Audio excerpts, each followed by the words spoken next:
Would you stop moving? The calm, dulcet tones of Aster's voice echoes through damp stone halls, clasping the barbed point of a needle embedded in the dwarf's back. With swift motion, the dart is plucked, along with a fragment of Barlow's flesh. Fuck! The dwarf roars. Oh, don't be a baby. I'm about done, Aster replies, tossing the needle to the floor. Aster pulls a bottle of unlabeled sin from his pack, pouring clear fluid over the series of punctures across Barlow's back. A series of guttural noises erupt from Barlow's throat. Motherfuck, Aster! Look, hey, this was usually Leadra's job. I'm trying my damnedest unless you want to do it yourself. The aforementioned Aster barks back, setting the bottle down and unrolling his set of bandages, coating the dwarf's hair-covered flesh. Well, you know, he had noticed the fucking dart trap. Barlow's frustrations are interrupted by a second wave of pains and burns. Ah, Cannon, you're alive, ain't you? There, I'm done. Now you shouldn't have to worry about infection. As for the poison, your dwarven physiology should kick that out with a little time. The bandage-covered dwarf rose from the floor like it was out to get him. Great. Let's get fucking moving then, he ordered, tensing his grip as the still fresh wounds stung anew from slinging his pack onto his back. Yes, if you two are done, we can... Well, we are almost to our goal. The hooded wizard spat, his hands gliding across golden accents in the stone. How can you tell? Aster asked, still in the process of packing his supplies away. These golden tracings are inscriptions, directions, written in a very old dialect, placed by those from the Order of the Exalted Blades. Oh, so we're talking legends and children's stories now. The Order of the Exalted Blades died out in the Second Age, the dwarf rebutted with the closest thing he can muster to a chuckle. The wizard began to slowly trek down the hall, his hand carefully tracing the inscriptions in the stone. Indeed, the Order of Exalted Blades originally built this place as a vault, one that would open only to them. And when duty called, the sacrificers turned this vault into a prison. A prison? What are you... The sound of broken glass. A bottle shattering along the dark cobblestones interrupts Barlow's query.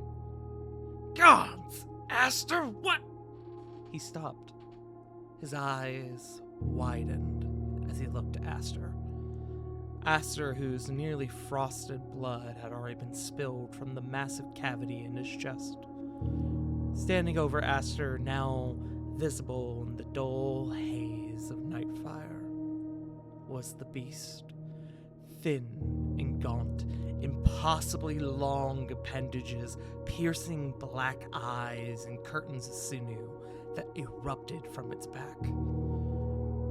The beast had already struck Aster through with its massive claws, a set of 4 enormous fangs and insect-like mandibles already sunk deep into both sides of the Dragonborn's neck.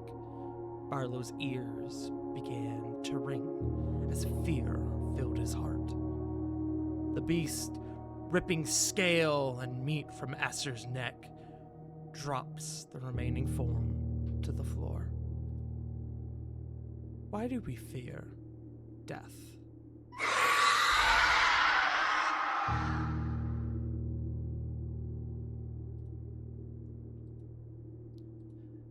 Guys, gals, and non-binary pals, hello, and welcome to another episode of Sins of the Blood. I am your humble dumble master, the one and only Pooting Pastry, the farting tart, here on the Dummies and Disasters Twitch channel. And boy, oh boy, do we have a session for you tonight. Hello, friends. How are we doing today, friends?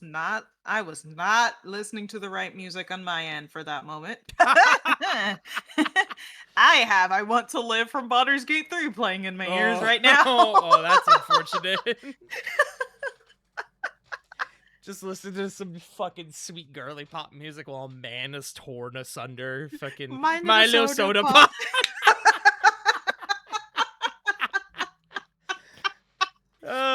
Yes. Hello. Welcome back, everyone. It is Sunday night. You know what that means. It's time for Sins of the Blood. We are joined by our crew of 6 intrepid souls even. We are missing CG at the moment in rare form. CG will be joining us a little later, but he will be here tonight. But I am joined by the rest of my friends: DJ Frost 747, the Flustered Buns, the Wicked River 97s, the Joe Mojos, and the Punk Yard Dogs. Hello, friends. Oh, and what did you know? Perfectly Ears timed. must have been burning. Perfectly timed, right as I said he's gonna be here in a little bit. That's right, he's Eastern time zone. He's Eastern time zone. Hello, CJ. He's typing right now. Everyone point and laugh. Why? Oh, It's what you have. River, laugh for me, please. Laugh enough for both of us. Punk is very EP. Punk needs people to laugh with him, please. Hello. Hello. CG's audio quality is different. Yes, I am borrowing a different computer, and I'm also in a basement. That would do it. Fancy. Understood. I gotta turn you down now. Yes. What the fuck? CG is much louder now than he normally is. Alrighty, my friends. Well, some way, either CG will have to go back and listen to the terrible, horrible things that just happened, or somebody will have to relay to them what just happened. But until then, my friends, let's go ahead and get started with our session tonight. I would like everyone to go ahead and roll me your test rolls, please, and dankies. Damn it. 19. 18. 5. So close. 15. 4. Average. All right, I will give CG a second to roll his, as he's not quite in game yet, but he's approaching. Jesus Christ, Oates. What is Oates doing? He's fighting his demons on the couch. Of course he is. If he causes issues, he may need to go up for the sake of session. Yes. No, it just sounded like a lot of clawing up the couch. When I turned around, he's gone. Well, freak! I love when cats do that. Fucking Fry does that all the damn time. It's the funniest fucking thing. Our cat is so fucking stupid. He's a special boy. But Smokey doesn't do it often, but she used to like jump up on the banisters when she was a kitten and just for the sake of getting attention. Oh! Hey! Yay! Let's go! For CG, our first one of this campaign, I believe. Our first roll 20 one. on the test roll. Woo! Well done. CG, new setup, new locale, and new inspiration. Natural timing. Yes. Well, my friends, let us not waste any more time.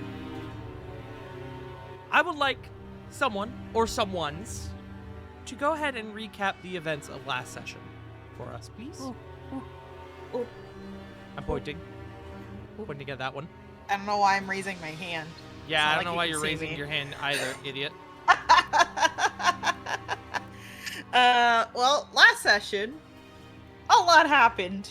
A lot happened, but not like bad things. Maybe 1 or 2 kind of bad things, but they weren't all bad. For starters, Leith did finally get to go to the Temple of Freyja, so that was good. Yes. They had a great time there. We also learned that it's not just a church. They also fuck there. Under special for circumstances. communion, yes. For communion specific. Fertility goddess, what can you do? Yeah, I can't blame you. It is which not gave me... a sin to have sex in church when it's literally part of your religion. Is that what I said? I literally have no room to Anyways, judge. I am not I mean- yelling at you, Bun. I'm just yelling in general. Hey, if you think about it, that's one way to continue to say, "Oh God." True. That's Which, one way to It's worship, okay, I Bun. guess. He yelled at me last session, thinking I was laughing at it. Like, I didn't do anything! which gave me the thought of realizing that Leith has probably had the most sex out of anybody in the party. Damn right. And then they met up with Lib, you know, did the little meetup in the confessionals. And it was great until Not a Lib euphemism. gave... No, not a euphemism. Until, you know, fucking Lib gave Leith a scroll and was like, hey, don't open this. Give this to a wizard who could read it and figure it out. Took a swig of alcohol, said churches make her anxious, and left. Sure. And Leith, like the good boy he is, did exactly what he was told, took it to Solomon, and Solomon, with his big, smart, big-ass brain, rolled a natural 20 to figure out that not only was this scroll a Create Undead scroll, it had already been used, and that, if I remember correctly, also, the Whites and Undead were both created on that ship at some point, the Guinevere. And as any person would, because we only fought one White at the docks, went straight to the Black Watch to find Lib and is like, hey, there's still an extra White out there. And It's Lib was like, bad, shut the fuck up. Lib said, shut the fuck up. It's been dealt with. I'll find you later. And of course, Solomon was rightfully angry about this because he left his house. Bro went outside and touched grass to be told to go back home.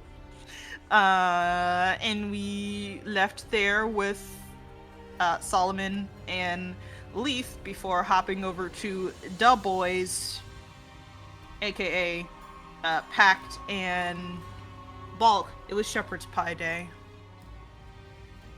Someone was upset that they didn't get their shepherd's pie because they're a little pussy and got there a little too late. He needs to get off his high tower. Some people got in trouble. Gideon Hightower was being a dickwad and he got a 3-day suspension while the boys got a 3-day probation period, I believe. That's correct. And it was fine. Pact had to go talk to Dana Stonedaughter for some things, you know, because he was being tracked by some archangels, but it's fine now. She's looking into it. He's got people looking into it. Balk and Oscar had a cute little moment where Oscar was socially awkward and asked Balk probably about his trauma, but it's fine. They shared shepherd's pie. True. Then we hopped over to Copper, who was doing some info gathering. Rolled a 3 on a technical divine intervention for the first time. His slow rolls coming in handy, saving us all. And we learned that the birds in the riddle were in fact birds. Yes. They're They birds, are guys. all birds. They are They all are birds. all birds, and they're all different kinds of birds. Yeah, they're birds, chat. I can't. I've been playing Silk Song. I can't stand birds. So that's Copper spent the rest of the night thinking about that while Simri was out dealing with Diaz. Telling him all the information that she told Adder, but also, hey, don't be stupid. If you see this person and they see you, get the fuck out. Anyways, I need to go home. So she went home and passed out, and that was the end of that first day. And then we started our actual downtime, where Simri continued to go around town and talk to people and try to figure out stuff about the Archangels. Didn't really roll too well on that, but it's fine. She did find Pact. That was a fun conversation.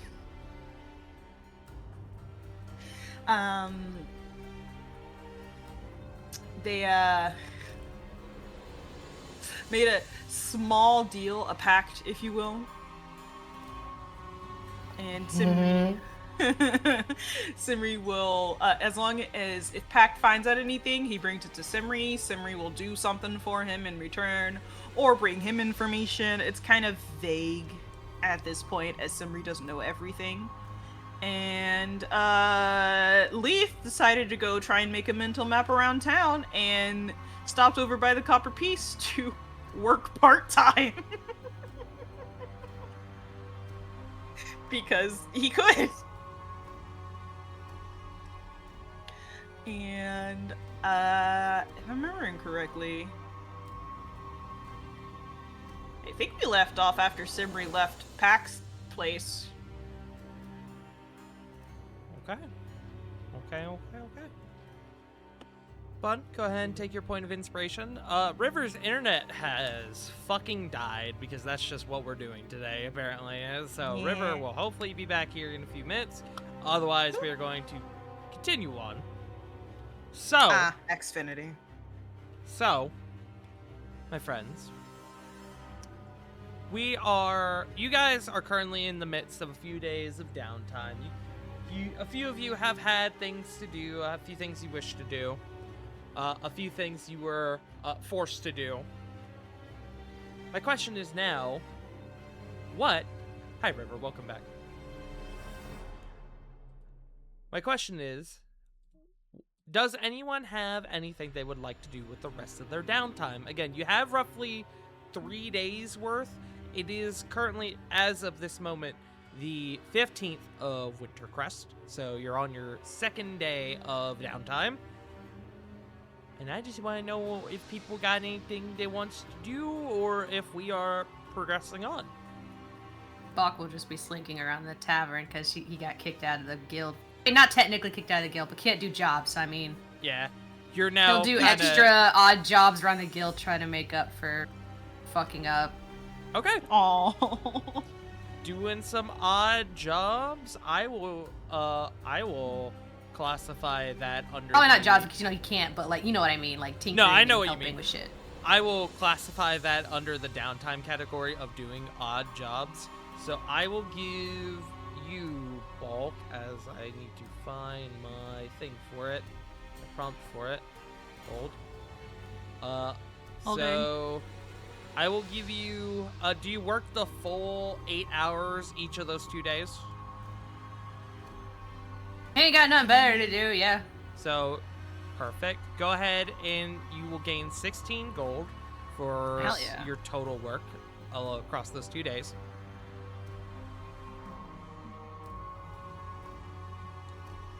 What about the rest of you?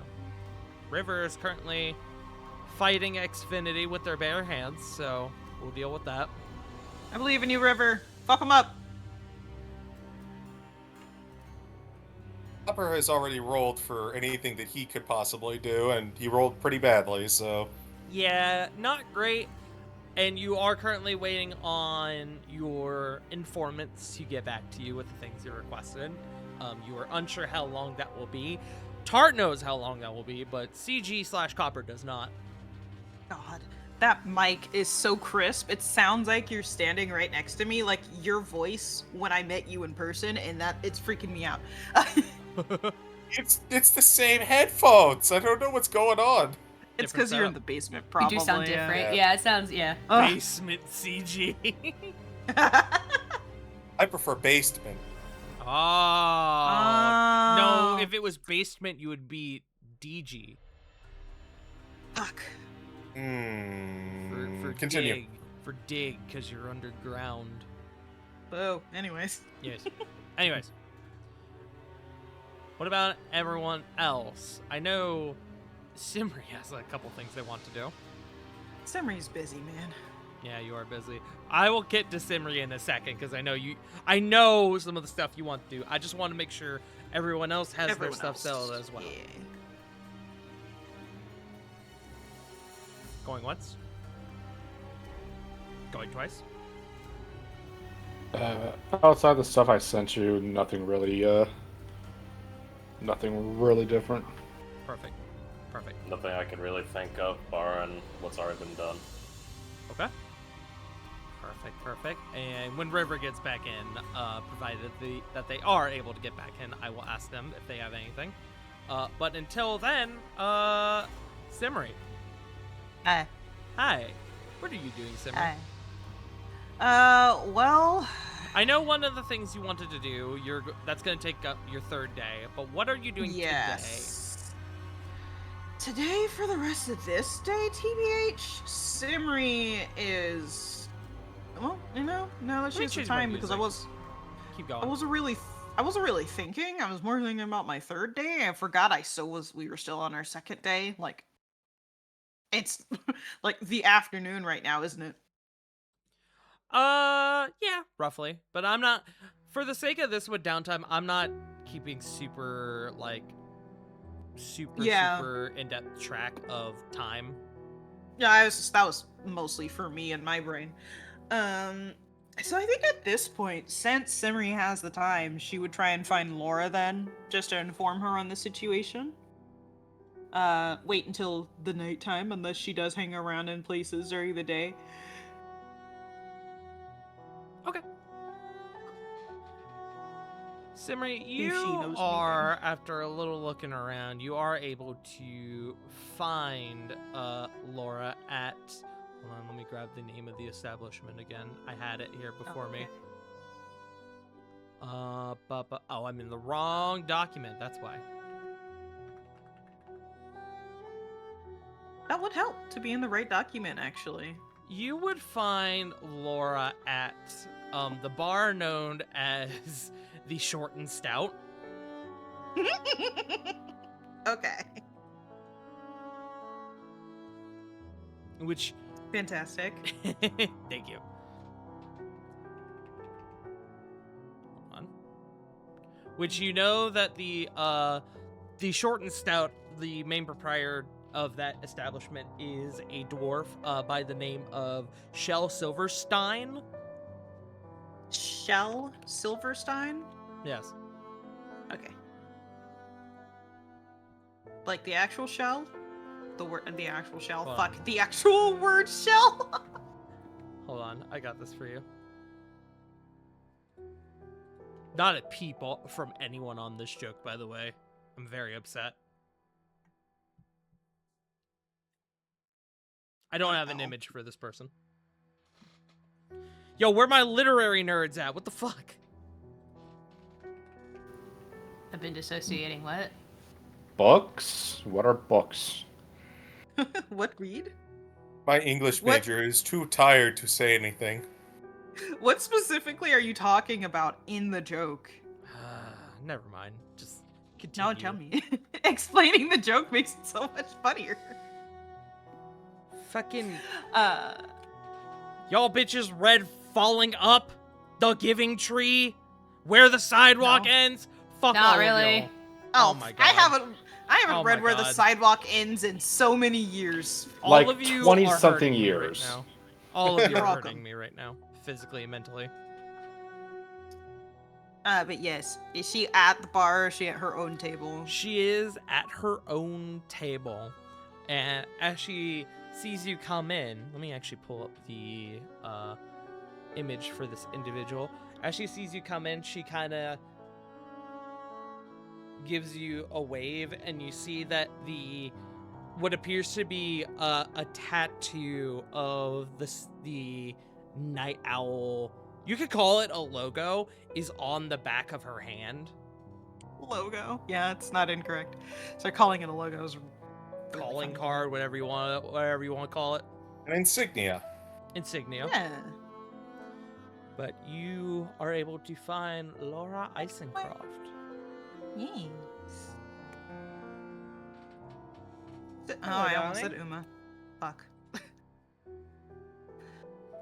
Summery will sit down in a, I wouldn't say mild huff, but a little frustrated. Hey, pretty kitty told me that you were looking for me. Glad someone got to you before it was me. Would have rather not it been Diaz, but whatever. Too late there, my dear. What can I help you with? Well, I would have I would have assumed he would have told you what I was looking for you for, but I guess not. It's He too gave much. me a brief rundown, but you know how DS can be. He kept it vague. I will not keep it vague. I will keep it hushed, but not vague. You can see as she's talking, by the way, she's like twirling a silver coin between her fingers. That is also me doing it with a bottle cap. Nice. Your proficiency is pretty high. Yes, I'm definitely doing it successfully and very cool. But yes, no, God, I keep trying to say Uma. No, stop, brain. Simri will explain the situation.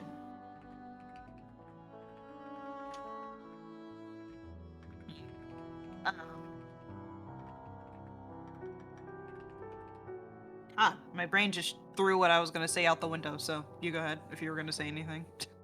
So, I'm hearing you on all this, but what are you asking me exactly? Am I just to keep an eye out? Am I just to watch my back? Or is this a Both. both? Understood. This is...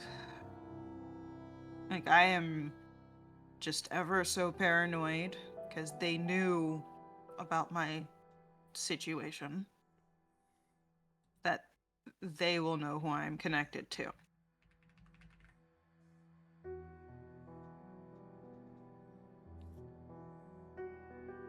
But just telling everyone that I work with or may be seen with at any point to be aware.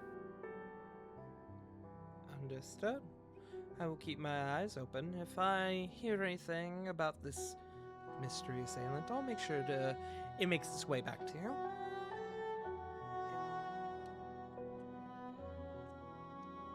There's also a lot going on right now, so keep your wits about you for more than just this mystery assailant. There is... Oh no. Something feels off. What gave you that idea, darling? Was it the crash ship in the harbor? I heard about your involvement in that. Well, not your involvement per se, but your role in cleaning up that mess. Aren't you just a little paragon? Oh, ugh. I throw up all over this fucking table. The copper Darling, was you there. wouldn't be the first one to do that today. Certainly don't want to be the last. Simmer, you can see if you're looking at the table at about your Mhm. if the table were like the face of a clock at about the 9 o'clock spot, there is what appears to be a section of the wood that is very much a different color than the rest of it. Simri just kind of grimaces. Like,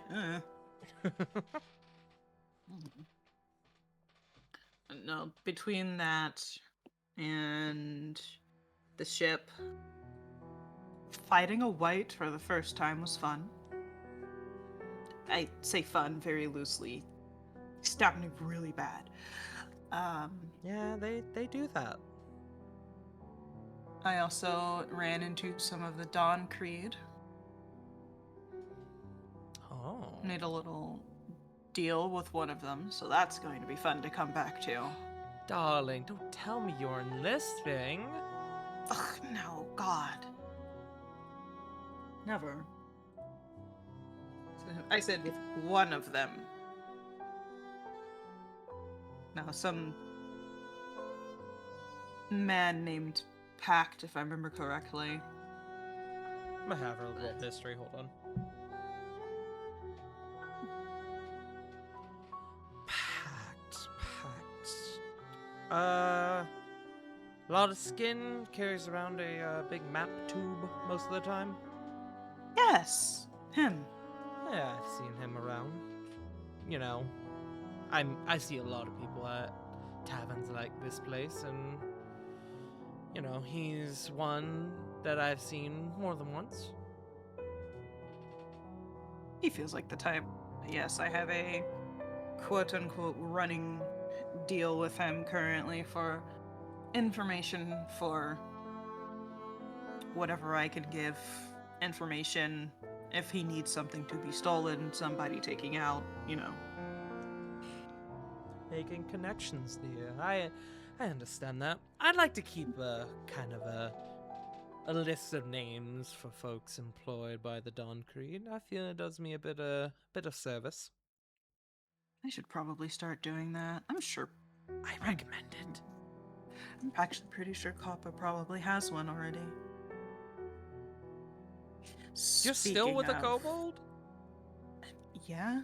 Still There's no bumming reason it to out in leave. his attic? It is a perfectly valid and very comfortable attic.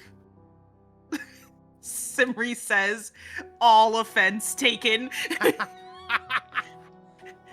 each their own, I suppose. Easy to protect. It's filled with magical items that I can use at any point, so not much to complain about there. Plus he cooks really well. Free food. Darling, any place will give you free food if you say the right thing. Yeah, but that requires me to talk to people and show my face more than I prefer. Like, I don't have your face. She winks. I have mine. Exactly. That. I can't do that. And Simri just kind of motions to her face, everything, her ears. Darling, you're gorgeous. Do not let anyone tell you otherwise. If they do, I'll kill them. You can't kill. Well, Yeah, I think I can. it's a really long line. But that's besides the point. That's fine. I'm going I'm to- extremely efficient. I'm going to stick around for a little bit longer. Currently can't return to the copper piece because it's I would use the word invaded by someone I'm trying to avoid right now. Oh, your Blackwatch friend. No, the someone from the Conclave. The Iron Conclave specifically. Iron Covenant. Iron Covenant. Fuck, I keep saying Conclave. No, Iron it's okay. Covenant specifically. Oh. Well. What business does the Covenant have with the Inquisition have with your wee little pawn shop? Well, the one who is specifically in the pawn shop is Simri takes a moment to try and think of the right word. He's Eclectic? unique, eclectic, yes. He willingly walked in and asked to work part-time. Just because he could. And mind you, the first time he appeared, it was because he got lost. That sounds like a near whim of the gods, my dear. And I hate that. I hate it so much, and I need it to stop. I don't need my home to be more unsafe than it already is. So I'm staying here. You're dealing with me for a few hours. Alright. Well, if that's the case, want to play a game? Why not? Simri, you and Laura spend a little time doing some card games and stuff. You know, working on your poker faces. And she, frankly, trounces you. I'm gonna be so honest with you. Mm-hmm. Money was not on the table. Please don't take my money. And it's probably good because if it were, she probably would have, you know, won you out of house and home. I already had my money taken from me twice this week. Please, not again. Please, dude. I'm just a baby. After some time, you figure you've hung around long enough to make your way out. She makes her way out with you, not wanting to, you know, she normally doesn't stay in one place for too long in these taverns. trying to make sure she doesn't get recognized. So you both move on. Is there anything else you would like to do, Simri? The only thing that I want to do that's left is on my 3rd day, so. Perfect. Alrighty. With that, my friends, on the 2nd day of downtime, does anyone have anything else they would like to do? Not Bach. Nip-bop. Right then. I'd like to solve the puzzle, Pat. Oh, I'm sure you would. Tell me, what is your solution to the puzzle? No, I'm just being a shitter. Continue. Birds! Birds are the solution! Something with Oh, I thought- birds, probably. I thought it was go tuck yourself in. Good pull. Alrighty. With that, you all gain the benefit of another long rest as we go from our 3rd day of downtime to our 4th day. Our 2nd day of downtime to our 3rd day. Sorry, we're now getting into weird shit. Ah, River, perfect. How you doing, friend? Are you alive? He lives. He's typing. Hold on. Stop. I'm rolling for weather while we do this. Up for a moment. River, is there anything that Lath would like to do on their 2nd day of downtime? Other than working part-time. Or is it all work? Just waiting for River to type a response real quick.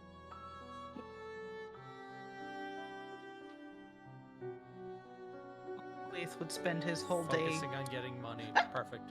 Get that bank. Let's Get go. that bank, yes. Alrighty. With that, we move on to our 3rd day of downtime. This is now the 16th of Wintercrest. It is a pretty clear day today. It is still quite cold, but as far as precipitation goes, there is currently none of the sort. Light clouds above. This could be classified as one of the nicer days, especially in the winter season. So you take it where you can get. You take the little bits of sun where you can get them. But my friends, what is everyone doing on this 3rd day? If anything. We can start with Losing Henry. money. Losing money? Yeah, you are losing money. I'm so sorry, friend. Yeah, sorry. Sorry, buddy. Bach's usual. The box special? Eating and working. Yeah. Perfect. The box special. Simri, I know your thing was pretty simple. You wanted to try and recover a point of sanity, correct? Yeah. Perfect. That will take up the entirety of your 3rd day of But downtime. remember, there was a thing that you did say I could do while I did that, What was that thing again? which was talk to Lib. Yes. Literally just talk. Yes. But that is if I can talk to Lib. Yeah. Let me get you to roll to see if you can even find Lib Oh, right God. now. Go What ahead and give roll me would that a be? Uh-huh. Are you proficient with survival? Because I would call it a survival check if you are. If not, I'll give you investigation. No, I'm not proficient with survival. Okay, then investigation. With advantage? No, I'm just kidding. No.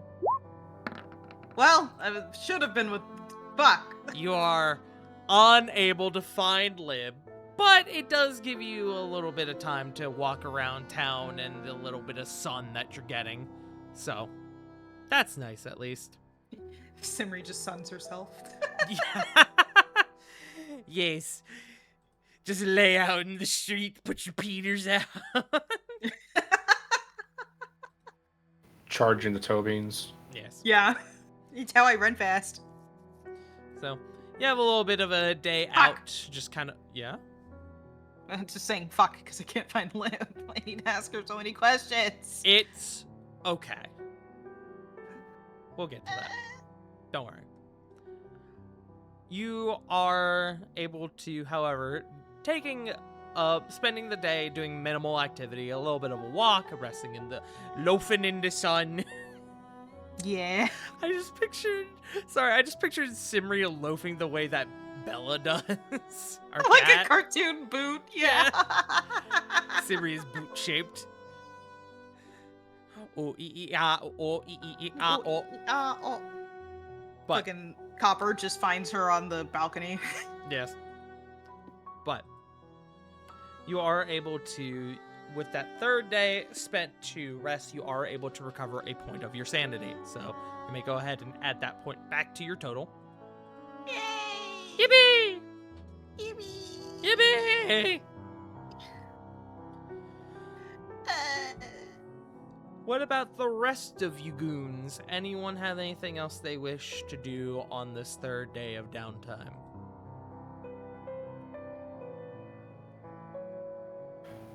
After working on the homestead, Yes. Pact would like to check in with Lavith for a little bit. If it's okay, I'm actually gonna have you hold on that. Okay. And you'll see why here in a couple minutes. Lath would like to worship. Okay. Lath is spending some time at the Church of Freda.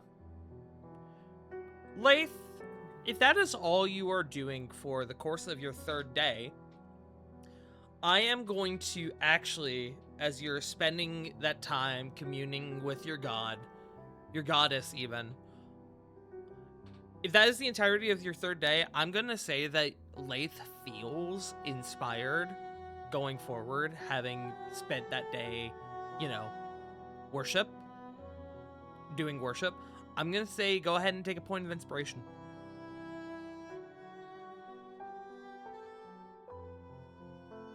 So, with that, anyone else? Copper, Solomon? I actually have a thing for Solomon, which we'll get here too in a minute. But if Solomon has anything else...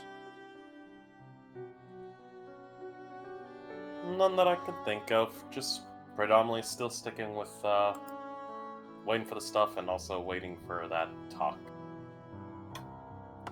Perfect. What about Copper? Copper doing anything else today? Or are you just putting all your efforts into your shop? I'm putting all my efforts into the shop. It's what I chose to do, so I'm going to continue Yeah. to do it. Okay, friends. Alrighty. A bit of a slow day for everyone. You all feel a bit more rested, taking advantage of the nicer day. With that, everyone will get the benefit of another long rest, and we will go ahead and we will move on to the 17th of Wintercrest. Let me roll for my weather real quick. I accidentally closed my table. Pause for a moment. Please.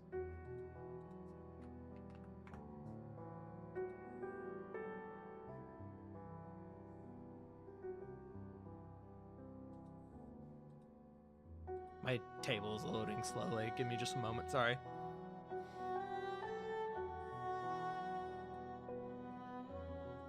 I can't believe the DM came unprepared. It's not that I SMH. was unprepared, it's that I was stupid and closed this thing I needed. Now I it's can't being believe. slow. I can't. Shame. Okay, well, based on this roll, the next day, in contrast to the day prior, where the day prior was nice and kind of sunny and wasn't nearly bad, the next one is a nearly torrential, almost blizzard that starts No. around the around roughly probably 3 a.m. in the morning. It is really, really, really rough. It's going to be something that like people are going to have to.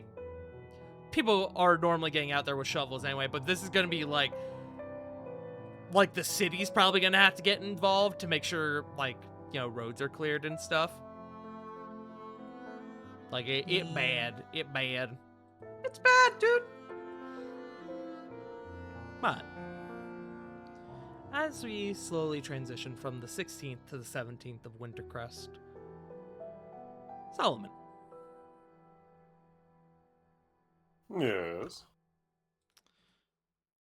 a moment.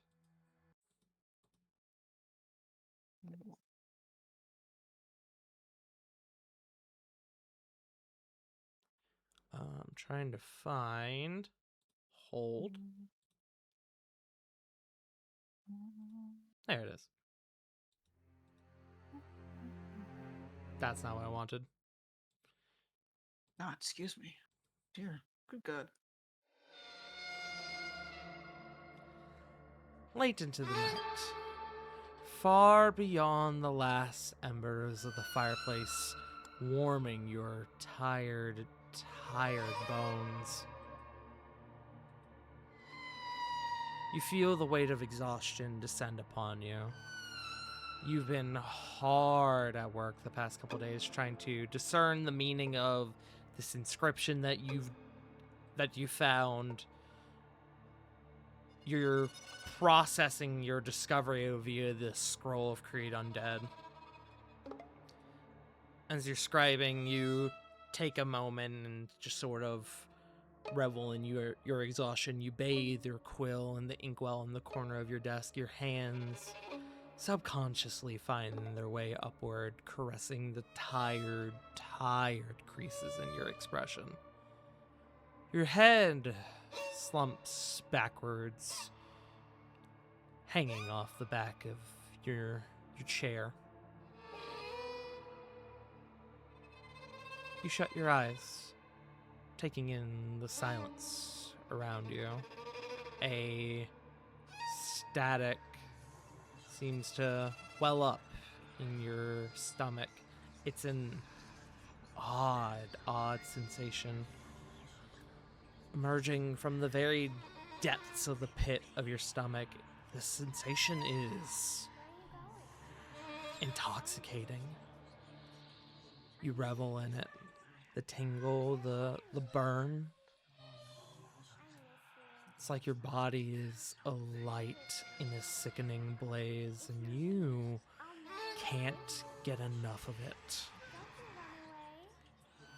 The ink in your well spills over, emptying onto the carpet underneath your feet. It spills and spills and spills, filling the room from wall to wall in a sea of black ichor. Every essence of your body screams for you to move, to flee. But this feeling, the sensation in the pit of your stomach, it's like pure euphoria.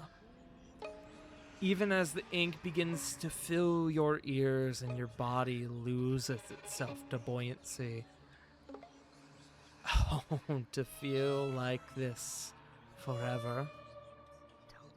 Is it joy? Is it release? No.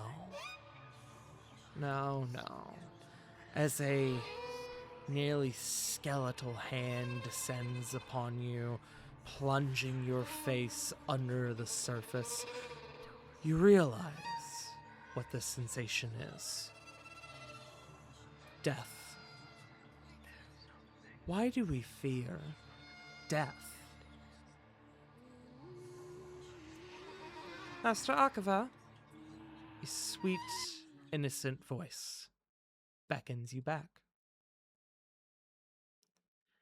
A tired growl escapes the corners of your lips as your vision escapes this prison of darkness.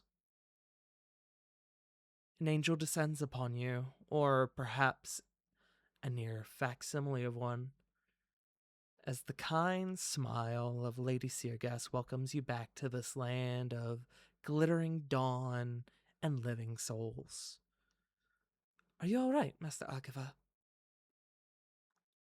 Solomon, my friend, I would like for you to roll me a wisdom save.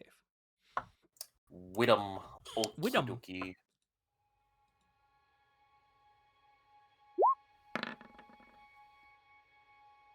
A 16. 16. Noted. Nodders.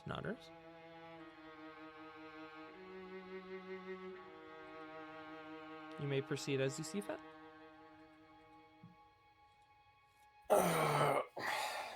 Yes, I'm quite alright. As he kind of just rubs the bridge of his nose. Solomon, And as you're kind of getting your bearings, it is the very early hours of the waking morning. You're familiar that many of the tower's attendants work a night shift, and that Kate is always very vigilant, even in these early waking hours. As she stands there, she puts her arms out to you, and she holds a letter. A letter for you, sir. I know not why the messenger is out at such an early hour. It is nearly sunrise. Solomon, you know that Kate's shift, Lacey, your guest's shift, is coming to an end here soon. The mail, though, does normally come in the early morning. However, this is several hours ahead of schedule, and the weather outside is nearly torrential. It's kind of boggling your mind ever so slightly as to why this letter has arrived here, how it got here at this hour.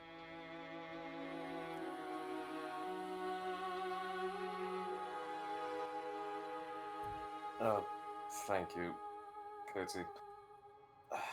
That'll be all. As he'll immediately take the letter and kind of just... He will politely let Kate kind of just leave. Okay. As before he opens up the you're letter. taking this letter and you're kind of giving it a once over, notably, it has your name on the front, but there's no other semblance of postage or who sent it. And as you're kind of pondering this, Lacey, your guest, goes, "Sir, did you require anything before I prepare myself to leave for the day?" No, that'll be it. I thank you for everything. Do be careful out there. It is... You know how the city can get with its weather. She will smile and she'll bow a small, courteous bow. And she will take her leave. As you cut open this envelope, inside is a small, folded up piece of parchment. It's less of a letter and more of just a note, truly. As you unfold it and you take a look at the red ink writing across the front, the missive simply says, "The Copper Piece, noon."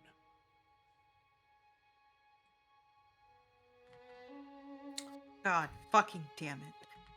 I'm gonna put that in game. Thank you.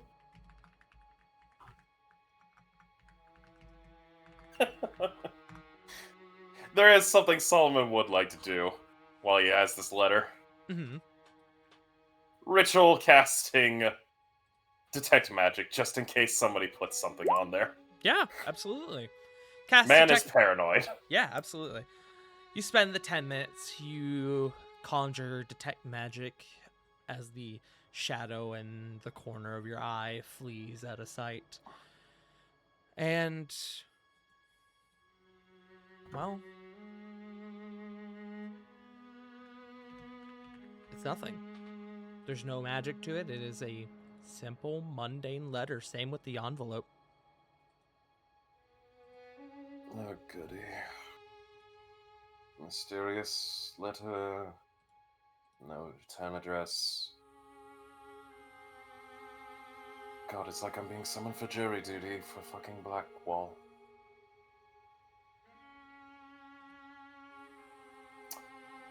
He will memorize the contents of the letter, stuff it back within the envelope, and if the fireplace is still... Yes, memorize the 4 words written on it. Well, yeah, you always want to memorize, because he's going to toss the letter into the fire.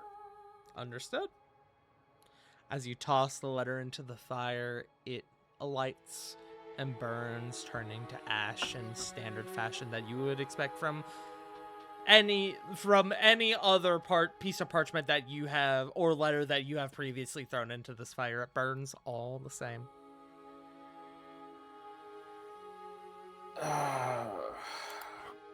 Good God.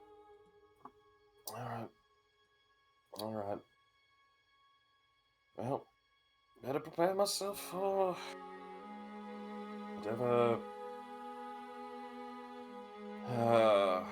Please don't let it be like the whites. Please don't let it be like the whites. Yeah, sometime before your presence is apparently requested at the Copper Piece. So, in the meantime, you do some idle work. Your dream was extremely vivid, which is odd considering how odd of a concept sleep is to you. And, well, that's kind of it in a nutshell. It's the whole sensation was very, very odd, but nevertheless, after some time, you prepare yourself as snow and ice still hammers down around Blackwall.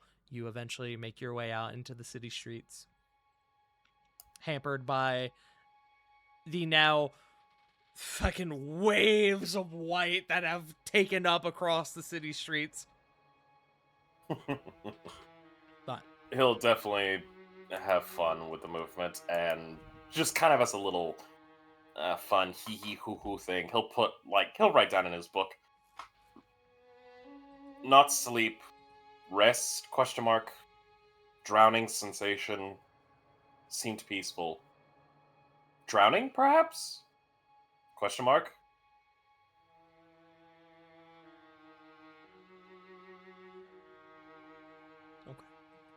I can't wait for one of us to somehow get our hands on Solomon's notebook and just see the most unhinged shit.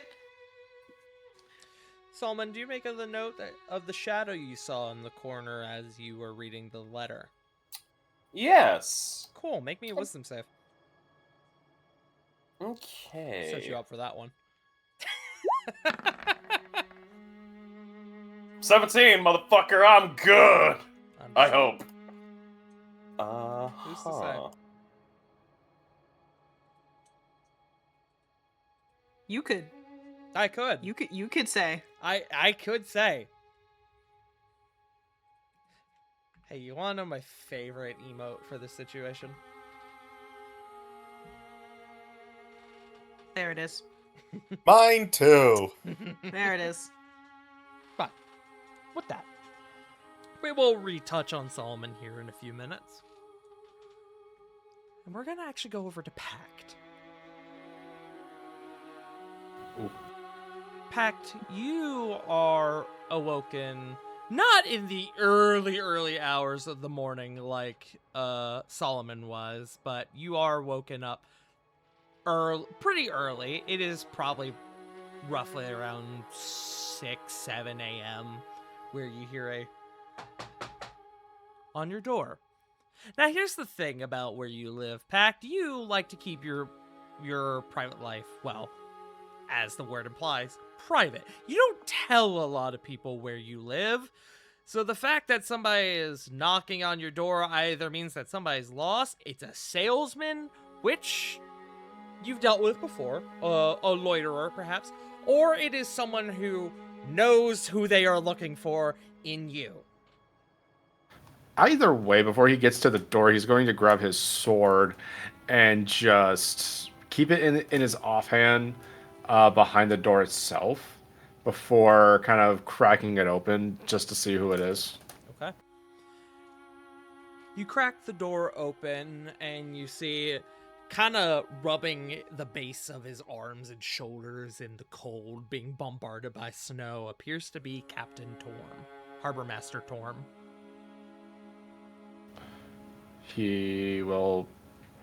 Pat will just look at the man. Huh. I see the weather's is doing well for you. You know how it is. And you see that in his hand, he's got what appears to be a small wrapped package and a letter. These were sitting on your doorstep.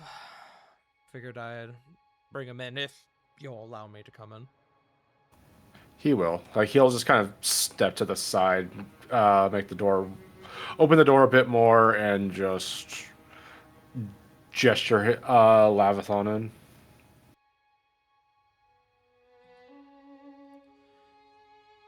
He will make his way inside, kind of do a little bit of a shiver. You know that, Changing temperature shiver. yeah, you know that Goliaths are, in nature, they are rather attuned to the cold. However, given the lack of layers Harbor Master Torm usually has, and the torrential snow you're seeing outside, it kind of makes sense at this moment. Like, yeah, damn, that's a lot. This is why I stayed inside for the last couple of days. Mm-hmm. Probationary period, more like a blessing. You don't mind your tiny little mini vacation. He will reach his hand out for the letters. He hands you the wrapped package, which is roughly the size. It's a little smaller than a shoebox. Like, take like a shoebox and make it like shoebox size, but make it more square, if that makes sense. Like, cut off the excess shoebox to make it square. I worked in fulfillment. He will... Shut up. Sorry, that was aggressive. What the fuck? But he will hand you the box, the wrapped package, and it's like standard, like, wrapped in, brown paper, tied with, twine. And he hands you one letter. It is a single letter that has your full name written on the front in red ink. No postage, no sign of who sent it. I have no clue how long these were sitting out there. Didn't want them to get, torn up by the fucking snow out there. He will inspect the package itself, mostly like looking for any kind of... He's paranoid at this point, making sure that there doesn't appear to be like anything, like any kind of like gears moving or any kind of Make sure it's not a trap. any kind of like making sure that it's not a trap or something could get triggered out of it. Making sure you didn't just get a pipe bomb in the mail. Whoops, it's anthrax. Whoops. Ah, no. Well, new character. Oh god, could you imagine? Go ahead and roll me an investigation check. Can do.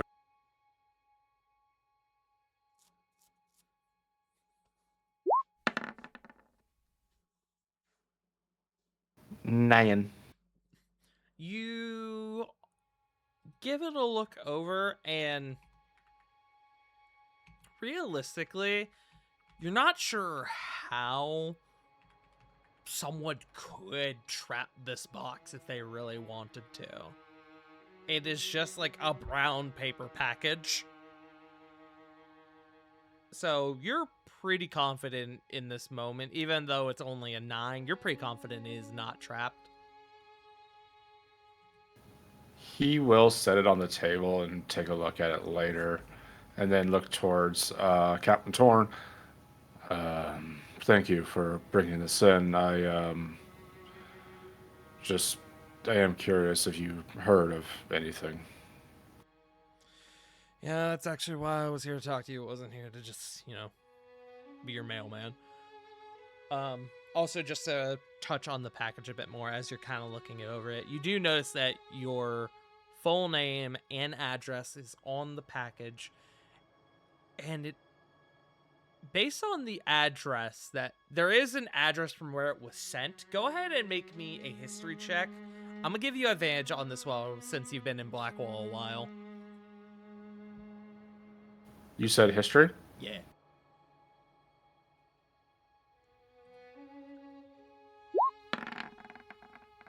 $13.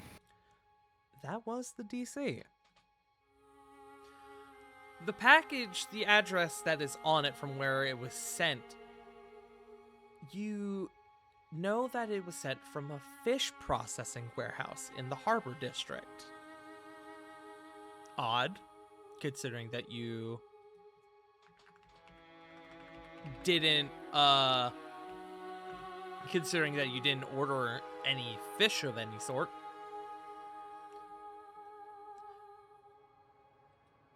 And more specifically,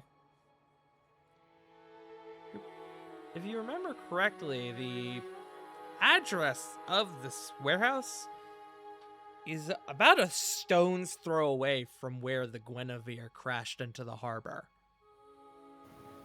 Yeah, I had my suspicion about that.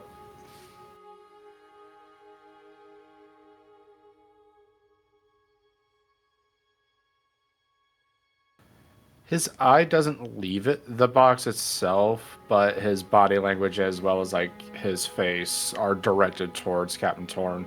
After a little bit, he will try to make eye contact, to be polite. Yeah. He'll kind of look around, see that there are not a ton of places to sit, and he'll just kind of awkwardly slump up on the wall. So, well, I've done a bit of digging. As far as I know, Malachi Draxus, from what I've been able to learn, is a leading lieutenant in the Archangel's ranks, and, well, he's one of Azrael's inner circle. Pac, do you know that the name Azrael refers to the... There's no fucking way it could be a real name. The title or the nickname of the family head of the Archangels. That is the head honcho. That is like Carmine Falcone level, So, the fact that one of his inner circle, Azrael's inner circle, is apparently got it out for you for whatever reason, that's kind of a big deal. Draxus has a reputation for his ruthlessness and his brutality within the Archangel's ranks. As far as what was stolen,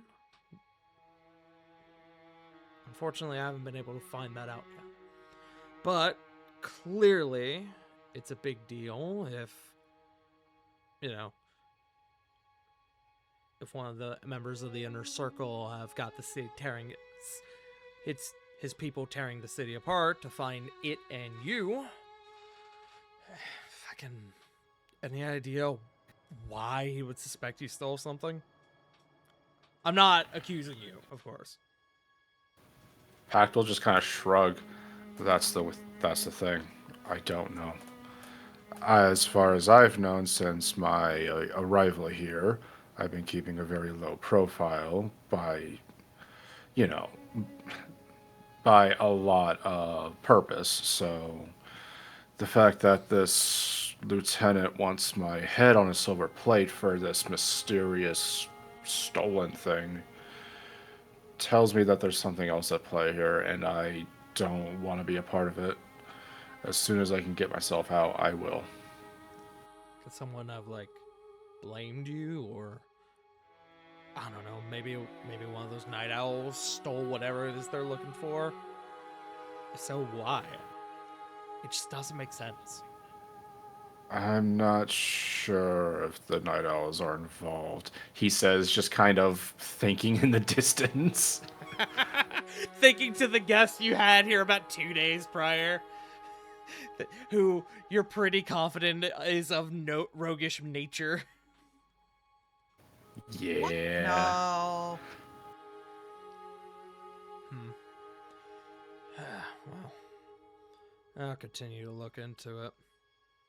But that's It's the best mu- I was able to come up with so far. It's much appreciated, and I do thank you for your due diligence in this regard.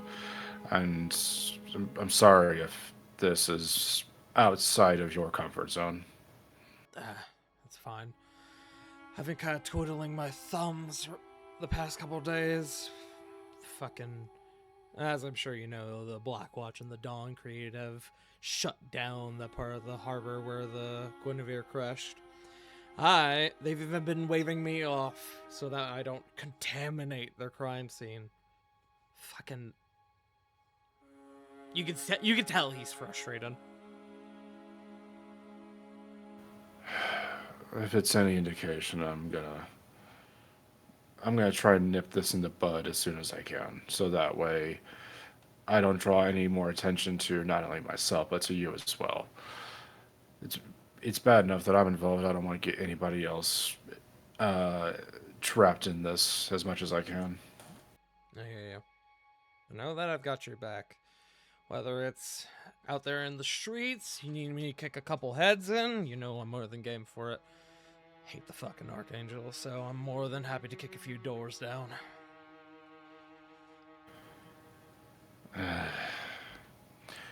As far as I know, a lot of people would be thankful if they would all just disappear, but I have no idea what would fill the power vacuum, and that's what makes me nervous. I hear you. Well, if you need me, you know where to find me. Or if you need anything else, well, again, you know where to find me. But I'll keep looking into it. And I'll let you know anything I find. Thank you, Lavith. It's much appreciated. Hey, buy me a drink sometime soon, and we'll call it even. I don't know if that's the case. He'll kind of like he'll go back to where his bag usually is, fish out about 3 gold, and just kind of palm it over. There, this should cover at least something decent for you tonight. At least something warm. You're good, man. Packed. Call it a courtesy based off of years of etiquette trying to be driven into my skull like a piton or something. Yeah. Yeah, I hear ya. Alright. Well, I won't keep you. I'm gonna go back out into the cold. They're probably waiting for me down at the harbor. We're getting a couple shipments in today. I think there's a couple fishing boats are coming in, trying to get out of the cold. So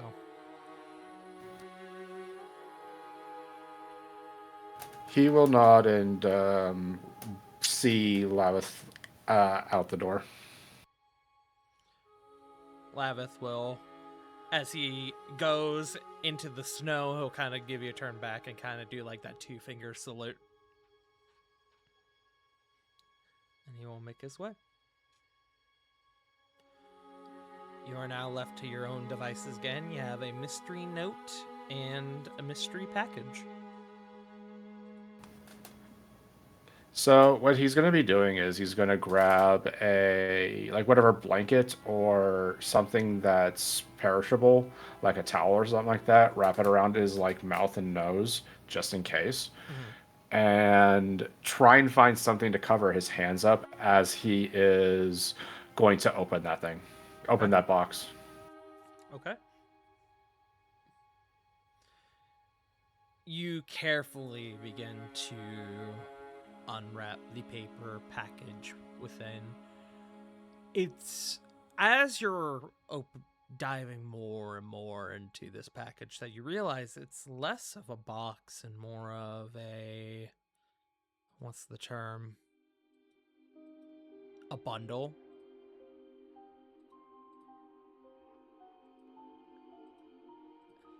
Layer after layer of brown paper until you start noticing that the brown of the paper is slowly turning to a deep red. It's getting wetter, like something has been soaking through, and it's when you reach the final core, the core of this Matryoshka doll of paper, that you realize this ain't no fucking fish. No, what you see before you, well, appears to be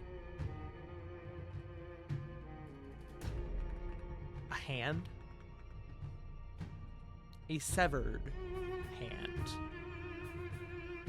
Red, thin fingers, long claws.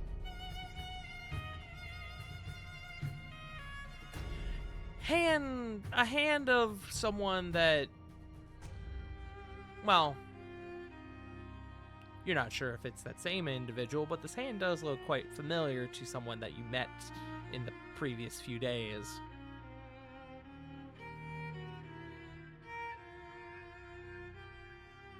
Like, does the hand appear like human? Sorry, I'm trying to visualize it, and I had a thought of a claw, and then it's just not meeting up. No, Apologies. No, you're good. Above game to, not kick around the bush anymore. It is a red tiefling hand. Oh! Oh! Fuck! Yeah. Oh, shit. Oh, no, he's fucked. And that it is that, your reception of this hand that tells you a couple things. One, oh, that guy's fucked, kind of as you said. And two, oh, fuck, they know where you live.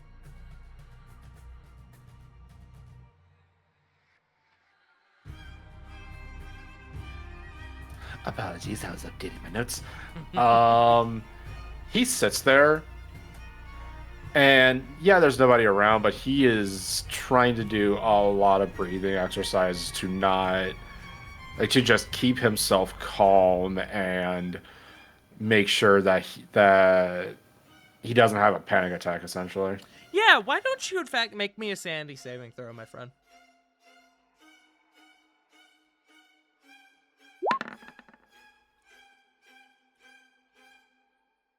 $20.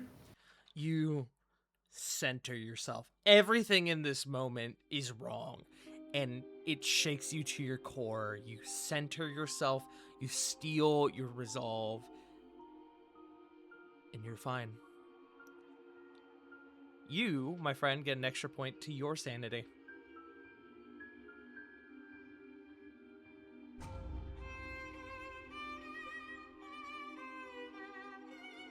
With that, you have a hand, a severed hand before you, and you have a note, a letter.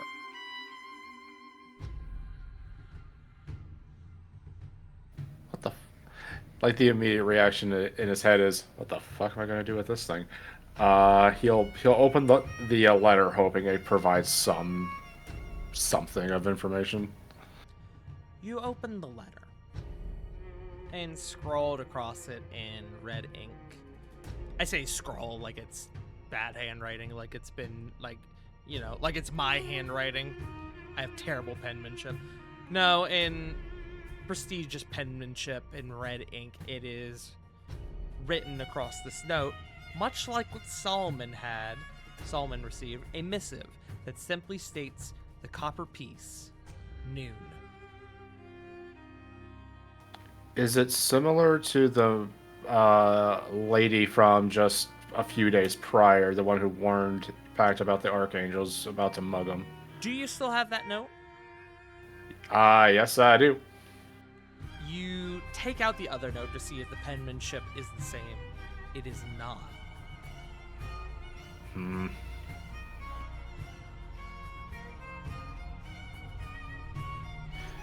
Kind of curses under his breath, and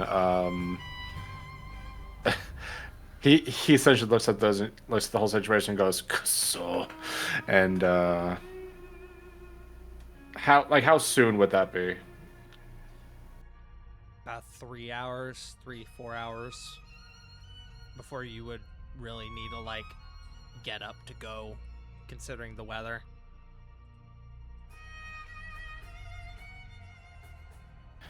He'll take the time to kind of pack his effects, and then I assume he would have something in like a closet or something for like the heavy weather, right? Oh yeah, absolutely. It's practically a requirement in Blackwall. Your first year here, you weren't prepared for the kind of torrential shit you're getting today, and you had a rough time. And you said to yourself, never again. No, fuck this shit, this sucks. Yeah, so he will definitely try and get suited and booted for the absolute blizzard outside. Excellent. As soon as he's done, he's heading straight for the copper piece. He doesn't care if he goes in early. Okay. Question for you, my friend. Yeah. What are you doing with the hand? Are you taking it? He would have to at that point. Okay. Mostly just in case the two are related. Are you taking the whole package? Like, are you bundling it back up and taking the whole thing? Yes. Perfect. Okay. Hey guys, what's up? I'm here. Also, I brought a hand. I gotta hand it to this copper guy. He wanted information, and he's about Can you to lend me get a some. hand? Throws the box. Papa, I know how I can send this. Well, Copper just turns into a cursed item. with that, it is safe to say now that everyone here currently present, of the 6 players here, everyone except Copper and Simri would receive one of these missives. Just a simple letter, no assemblage of postage or where it was sent from. Just a simple note in red ink that has your name on the front and says the copper piece, noon. Question is, does everyone go to the copper piece? Puck really doesn't want to. But does he? For the point of the story, yes. Otherwise, he would not. Puck said, fuck, I have to follow the MacGuffin. Lace would, seeing as how he's been working part-time there anyway. Perfect. Alrighty. Everyone begins to converge. I want to roll something real quick. Okay. Pact, go ahead and make me a survival check to see if you're able to get there a little early or if you're delayed by the weather. I'm having you specifically do this because you're trying to get there early. Anyway. You, like I said, never again. You are able to trudge through the snow, and you are... God, sorry, I just saw that gif. I hate that, Punk.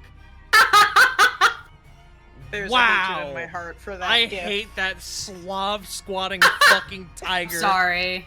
It is. I think that's what makes it so much worse. That is jarring. Okay. I'm glad I saved that because goddamn, I want to put some Tony the Tiger No! shit all over that. Oh, I'd God. rather have Tony the Tiger. Moving on from that. Sorry, Punk posted a gif in our Discord of what may or may not be AI, probably AI, but it was of a tiger like Slav squatting like a person. It was horrifying. But anyways, Pact, you are the first to arrive at the copper piece, but prior to that, Copper, you are getting ready for the day. This is a couple hours prior, about 2 hours prior to, about 3 hours prior to noon. And as you're opening the shop up for the day, and you see the fuckfest of snow that's currently coming down outside, as you are flipping the sign around to determine or to state that the shop is open, there's a at your door. Hmm. And that means Simri is now on the stairs. Like, who is it? She doesn't say We'll that. go but and she's see awake who and is at the front downstairs door. You hear Semri's collar jingling upstairs from her getting up. now. Sorry, is that not everyone's house with their fucking pets? Is that just us? Yeah. Thor doesn't bark until someone. Ignore that. When I enter the house, he does fucking mug me though into going outside. He just jumps all over me. What? But Copper, you open the door, considering that it's still locked because you haven't opened up the shop yet. And as you do, and you open the door, you are met with the tall, oddly enough, not set in their normal plate armor. You find the copper-scaled figure, of First Lieutenant Libiahin.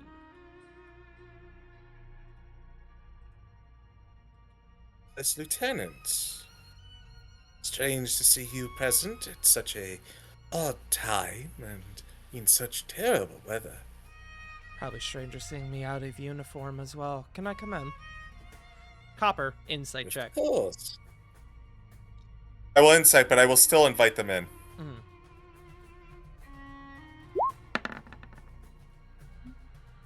It's a 10. Something seems off. You can't quite put your finger on it, but something about her general demeanor is off. Maybe it's because she's not in uniform. She's in thick, layered, leathers and gears. But, Can I? which sometimes, I will allow you to, yes. Which sometimes the Black Watch do swap out their standard metal attire on days like today where it's super, super bad. But still, something just doesn't seem right in this moment. I'm just waking up. This tracks. Yeah. Pretty much as you speak, Copper, as you begin to announce that you're allowing her to come inside, she is pushing past you pretty much. Shaking herself off, you see a bit of snow puffs outward. Thank you for letting me in. Hell of a day. Of course. It only just started. Yeah. Seems the day is already interesting. What brings you here in such a state, we'll say? She has taken notice of you as well at this point, Simri. Mhm. Well, suffice to say, I need your help. Squint.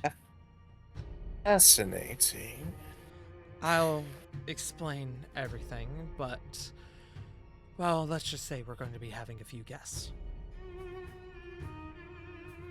Summary freezes. Who? Smiles.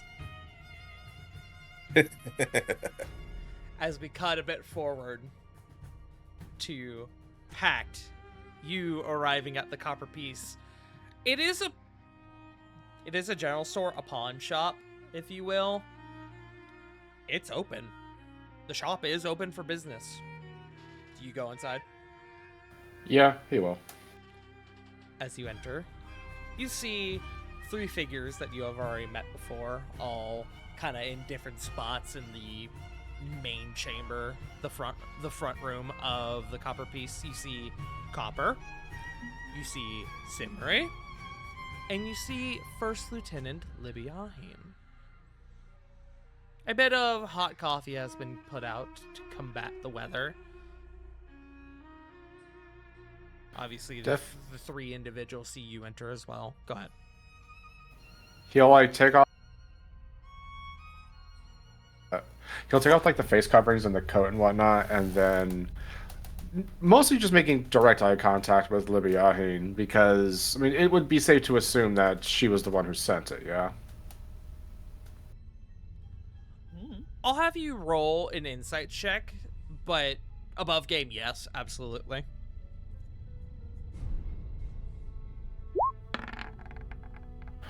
Yeah, absolutely. Wow, 3 10s, y'all. Good, you got my letter. That's 1. We're waiting on the other 3 now. Other 3. Yes, sit. I'll explain everything. Do you prefer coffee, tea, or perhaps cocoa? Tea's fine. I have some oolong in the back. I'll go prepare it. Pact just feels Simri looking at him for a little bit before looking any other direction. He doesn't lock eyes with you. His gaze has not left Libby Aheen. He is, I mean, no insight needed. The concern on this man's face is definitely like easy to read. Yeah. Oh. The next one who would arrive would likely be Solomon, who is a man of business. Same as the previous situation. Solomon, you enter, and there are 4 figures before you that you recognize. And so this pattern kind of continues until everyone arrives at the Copper Piece around the time of noon, maybe even a little bit prior, depending on how well people are able to arrive. Bulk nearly kicks the door in, ready for a fight. Of When- A course. bunch of people choking on their tea as he kicks in the fucking door. Where are you fuckers? Jesus, dude. Simri just jumps up from her spot in the corner. Sibri arches immediately. Just No. bristles. Yeah. Alright. And I'll say that Lath probably arrives roughly the same time as Bulk does. And Relaith just walked in, closed the door, and it's like, "Hi, everybody," and then was immediately kicked away from the door. When Kiryu kicked in the door. Sibri was already on edge when Lath came in, and then Bulk entered it, and Sibri nearly shat herself. Fucking, she's on the ceiling.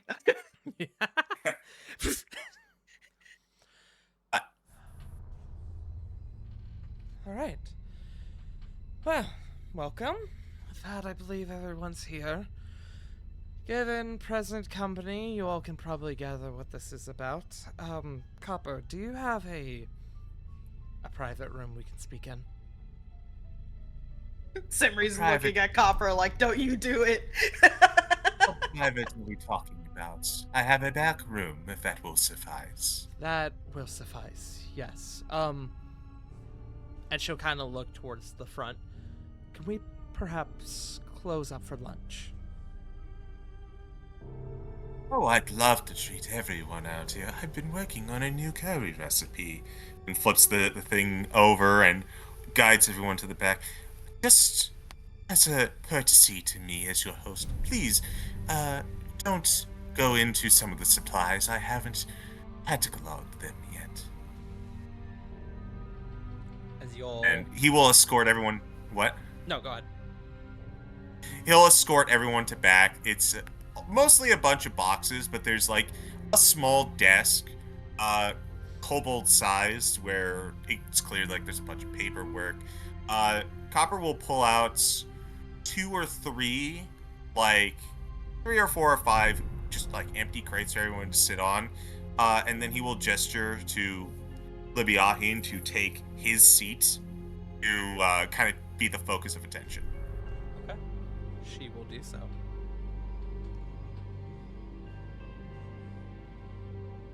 I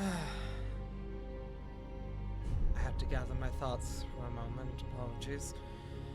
I need your help. All of you. What I'm about to say does not leave this room. Can we all agree on that?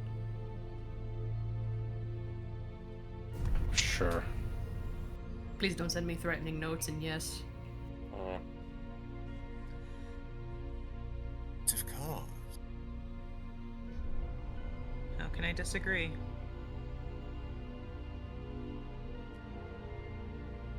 Does Lath agree? I agree.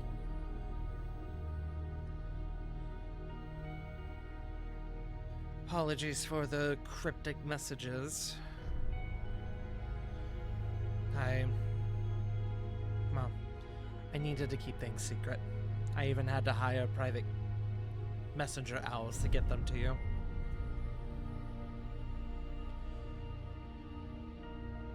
As I said before, what I am about to say does not leave this room. And before we actually get into what is going to be a pretty in-depth conversation, I feel like this is actually a very good time for a bio break. I need to That top is up at my a perfect water. time. I need to top up my water before we get into this conversation, and I need to piss. So now seems like as good of a time That's as fair. any. Yeah. So with that, chat, intrigue, deceit. We will be back in a few moments.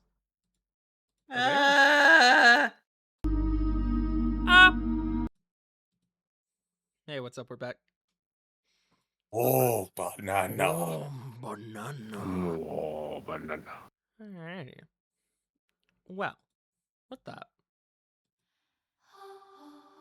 I didn't want that. I'm so sorry.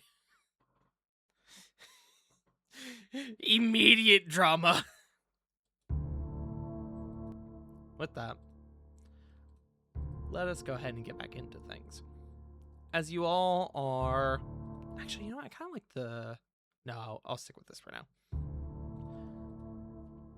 As you all are now gathered in the back room of the Copper Piece, Lib, kind of looking to you all, begins to speak out. I need your help, and what I am about to say does not leave this room. The truth is... And you see she kind of rubs her face a little bit. The truth is, while the Guinevere was being used to transport supplies to Blackwall, it was also being used as a cover to transport an important prisoner. How many of you are familiar with the Scarlet Butcher? I would like everyone to go ahead and make me, I almost said perception checks. I meant to say history checks.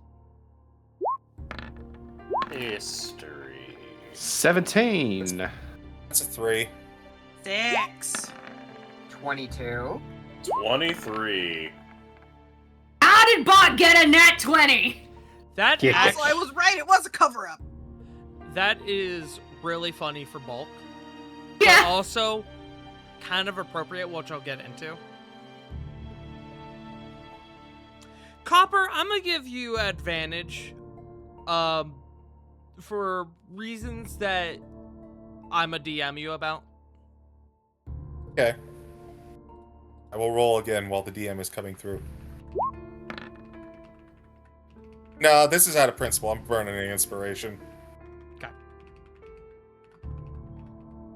Let's see.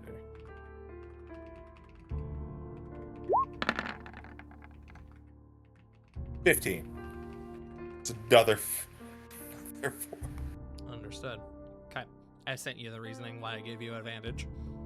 Stuff pertinent to you, but not to the rest of the group.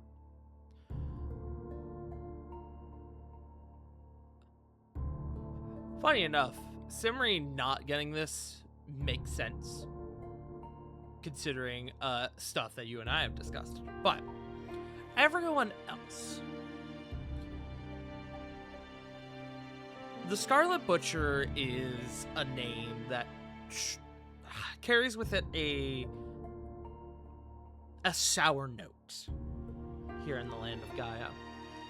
The Scarlet Butcher is, to keep things simple, they are a serial killer of rather high notoriety in Gaia prior to the Great Divergence, where the nation broke from its initial 1 territory into 4 or 5, if you include Artesia. One who, in the past, has used high power anesthetics and poisons to immobilize their victims, to kidnap them. From there, the victims were to be, as the name implies, butchered. Often turned into horrifyingly gruesome art pieces that are then displayed publicly or sent to the loved ones of the victim. It is notable that the group being your group, that you all, I'm now reading my notes verbatim. It is notable for all of you that none of you have, and it's appropriate for Lath, and I'll get into why here in a moment, why Lath knows this name. But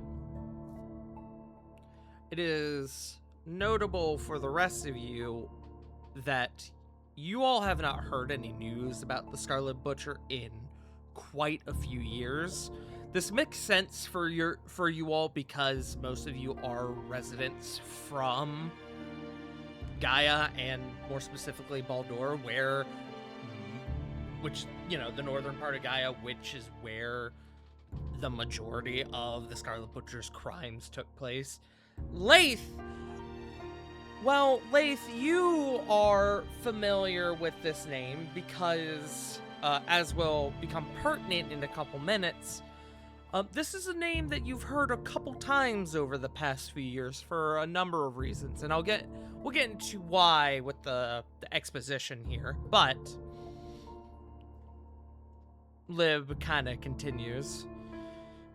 Well, actually, I guess now if any of you are wanting to respond, because it was initially a question, how many of you are familiar with the Scarlet Butcher? I've heard of him once or twice. I've heard enough. Bach's just gonna slam a hand on the box he's sitting on. What is that bastard doing here? I can't think of a response he'd have into that nat 20 besides that. Mm-hmm. Based on the name, very important. Staring at Bulk. More than familiar, but thankfully haven't thought about it in a while. Until now. To summarize, high notoriety serial killer who did a lot of work in Gaia, especially the northern part of Gaia, prior to the Great Divergence. Well, The Scarlet Butcher's real name is Rook Ashford. Many. Ah. You son of a bitch. I can feel the collective release of all of you just fuck me. Many thought Rook Ashford was arrested or maybe even killed, considering their lack of appearances in the last few years. Truth is, Ashford was captured in Paradigm during Exilia Regalia's assault about 8 years back. It is believed that they were negotiating some sort of arrangement with the Hellfire Assembly. The details we are unfamiliar with.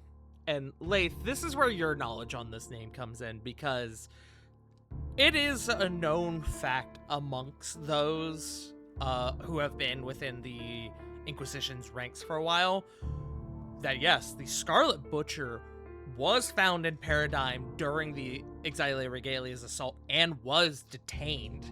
And the Inquisition has had Rook Ashford, the Scarlet Butcher, under lock and key since that invasion concluded.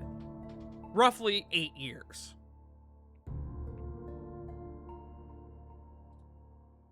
Can change our music back.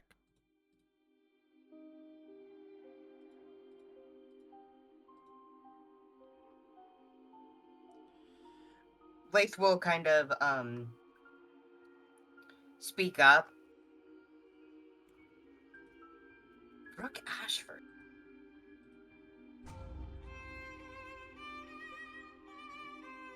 That was correct, right? Correct.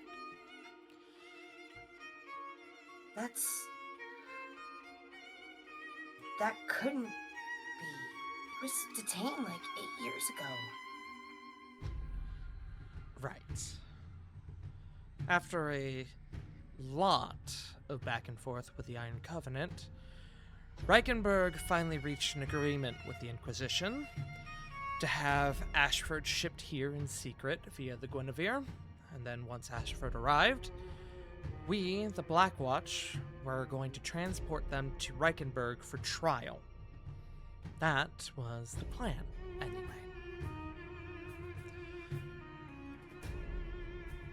You all are already aware of the investigation as to how the Guinevere crashed, the one that I've been spearheading, how it became infested with undead. All I've been needing was for someone I could trust to confirm a theory I had. Mr. Akiva, what discoveries did you make from the scroll I gave you and Lath? That a casting of Create Undead was made. One of extreme empowerment, considering the fact that just the baseline would only do, well, certain points. In my findings, we already have multiple whites, and we only fought one. There were 3, most likely created. More importantly, it's a 6th circle of power of necromancy. Normally, it would just create a ghoul if it was to be on the normal baseline. The fact that it created whites would mean that, well, it would have been, hell, I could speculate at least probably a 9th circle. Real important magic was poured into this. Real potent stuff. As you speak, Liv's focus seems to become more intense. She kind of lets out a sigh. At this point, she's like fully hunched over with her hands clasped together. And it is as I feared.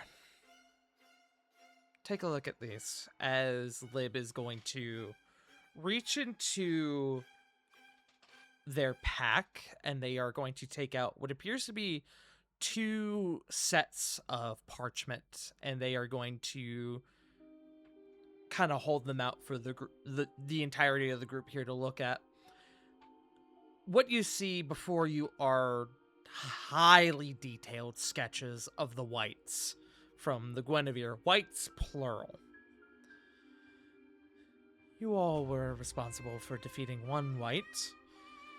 The other was recovered from the crash site. It had been dealt with before the Guinevere made shore. My belief is that this was the ship captain's doing. Notice anything familiar? And I would like everyone to make me perception checks, please. I will look with my funny eyeballs. Perception. Dirty 20. 21. Natural 20. Wow. 17. 14. Copper and I. Hey, we all did really well. You all did really well. We all rolled above 10, though, yeah. Yeah, no, like, what's the problem here? I rolled a 12 on the die. That's a good roll. Yeah, no, No, genuinely it's good rolls just from all of you. Both of us rolling the relatively same number. Yeah, true. As you all begin to trace your gaze over these images, you see the horribly distorted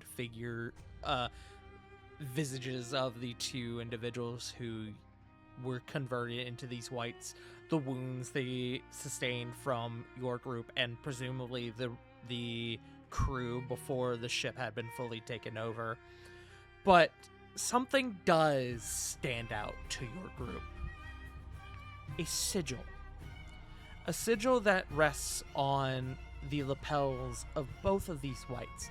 A sigil that all kind of makes you slowly turn and look at Leith, who wears the same sigil. The sigil of the Iron Covenant. Oh, God. Oh, boy. This was a statement. The Inquisition had two of their eight... First of all, shout out to Bon who made this, by the way. The Inquisition had two of their agents on that ship. Their mission was to ensure that Ashford arrived here successfully. That scroll you identify in Mr. Akiva confirms that the two agents were killed when Ashford escaped their confinement. Ashford then used the scroll of Create Undead to convert their bodies into that of whites. From there, presumably the whites were able to seize control of the ship and crash it into the harbor. Whites are meticulous. They are smart. However, I wouldn't argue that they are so smart to where they could have been able to, on their own, steer the ship into the harbor. Thus, it is my belief that they were controlled by Ashford. That scroll was not on the shipping manifest. More so, Ashford's confinements were specifically crafted by the Inquisition. There's no way Ashford could have broken out of there on their own. It is my belief that someone helped them. What I am trying to determine now is who and how. More so, it is my belief that Ashford and their accomplice are still here in Blackwall. It's possible that it's the one who broke him gave Ashford the scroll just before shipping out. If I may ask a question. Please.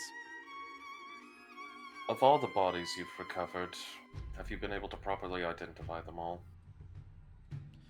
We have recovered all the bodies we can. We've been able to identify the two agents, the captain, who was also dispatched by your group, as well as 80% of the crew. So that still leaves 20% unaccounted bill. The belief currently is that the remaining 20% either threw themselves overboard or were forced overboard during the initial attack.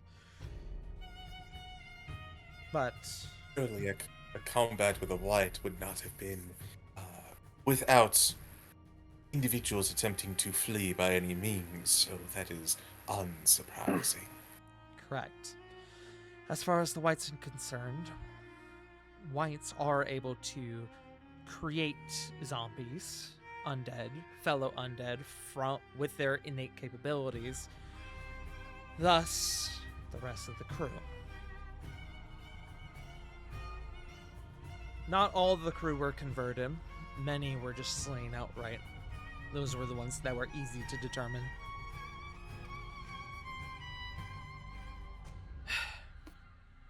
May I ask a question of the DM? Yes. Can Lib make an insight on Simri? Yes. I'm not gonna roll anything because Simri is currently in the throes of something. Yeah. Laith, go ahead and make me an insight check on Simri. Yay. Or, sorry, well, Laith too, but yeah, Lib. Oh, Lib! Oh! I thought you said Laith. My mistake. Hold on. I mean, anyone in the room can. Anyone who can probably see Simri if they I want. don't have to. Bach really just wants to Yeah. insight Lath. Oh, it was almost a natural 20 pact. Yeah, it's still a pretty good roll, 19. Yeah, 19 Well, is pretty good. I'll get to you, Punk. We're gonna do this just one step at a time. No, So- obviously. No, go ahead. Yeah, so God these damn. are Okay. insight checks on Sibri right now. Pact 19, Laith 22, Lib got a fat 11. Oh, well, Lib notices Simri rubbing a specific part on her back. Her lower back. Pact and Leith, though. Simri looks terrified right now. And is clearly trying to think of something right now. It's not the I'm gonna run away fear, but this is a lot worse than I thought it was going to be type of fear. She knows. It's the I'm gonna need you to make me a sanity saving throw kind of fear. Yeah. Fuck! I'm using my Hey. inspiration. Fuck you. Okay. Do it. There we go, 12. Okay. That is a passing save in this instance. You remain steadfast. It is not so much of a save to where you would gain a point of sanity, but it is enough to where I you don't do not lose lose anything. any. Pact will look towards Summary. Hey, what do you know?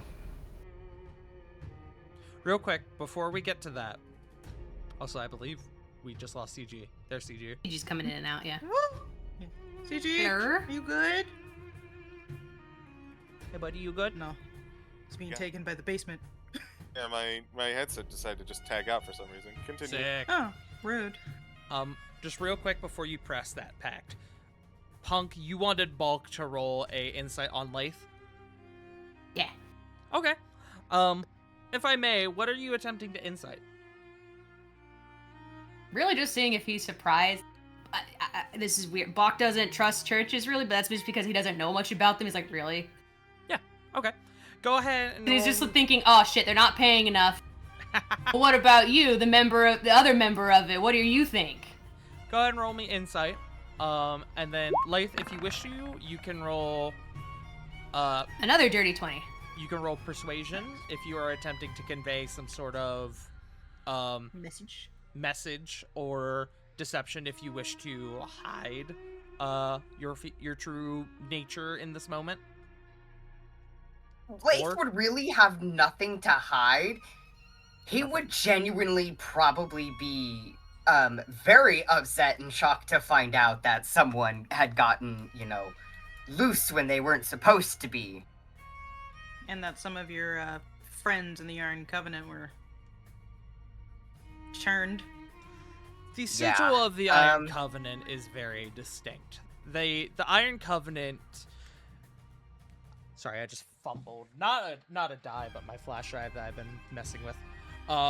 The Iron Covenant sigil is that of a winged lion. That is a symbol that was immediately adopted among its conception. So this is a sigil that stands out. There is no misinterpreting this sigil when you see it somewhere. These are your people.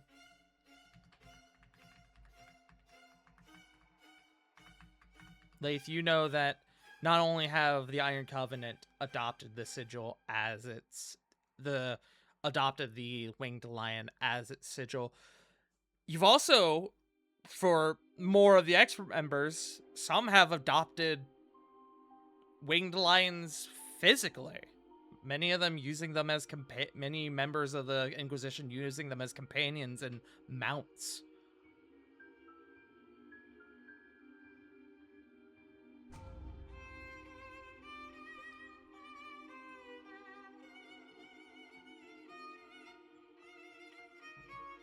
But yes.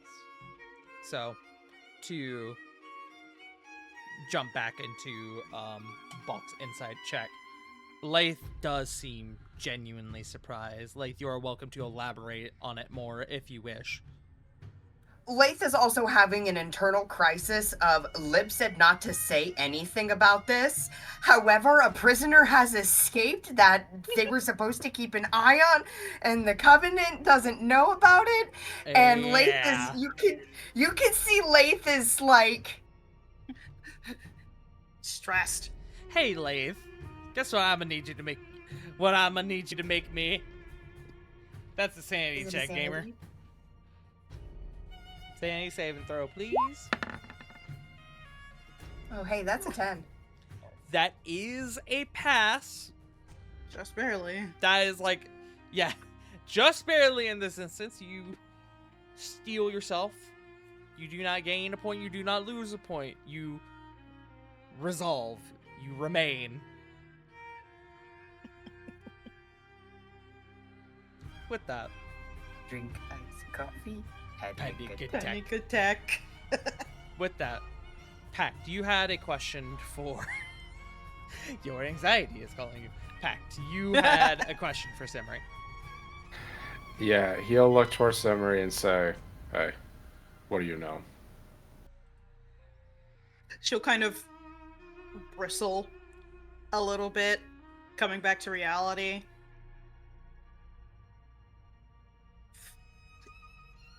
The day of the dock crash, I was out doing work, and I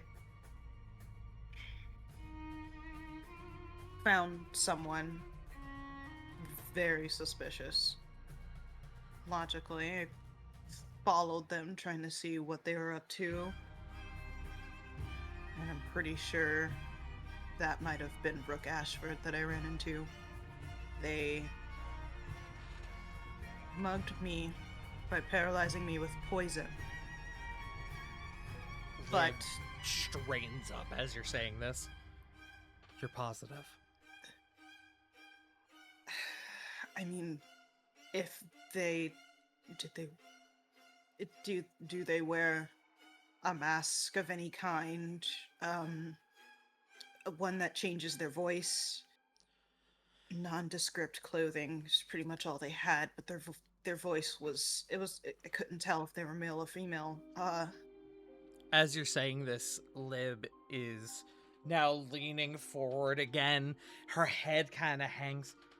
Fuck. They know about me.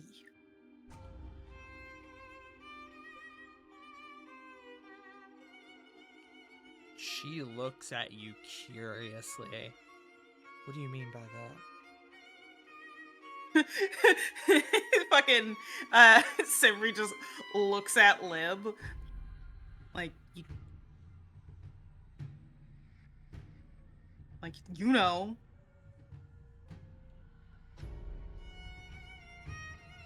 Simri does not want to say it out loud. If you will allow, Copper can interject. Yeah, save your friend. Yes. There was another point of interest that makes us think that this perhaps could be Rook Ashford. The nature of the paralytic that was used. Simri was able to properly identify it as Flambour viper venom. Very exotic and very powerful stuff.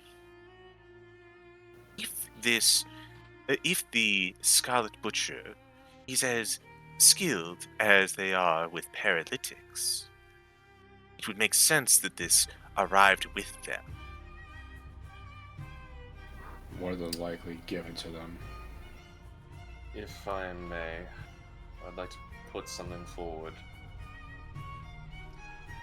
Before Our you do that, suspect- Yeah. just real quick before you do that, I would like Lath to make me a history check. Oh boy. Same story. I get any kind of advantage?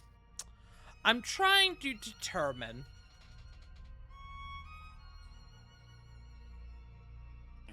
I'm going to say.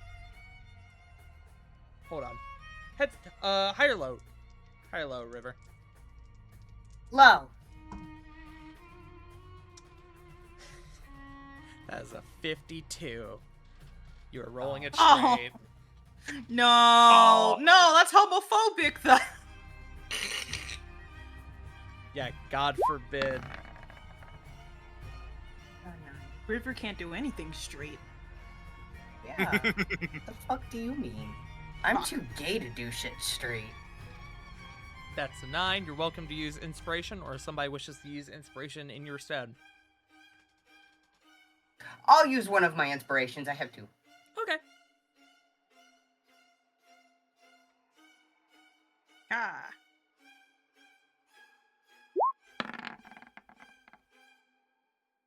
$18. Nice. Perfect. Double. Lath. You, as a member of the Iron Covenant, have heard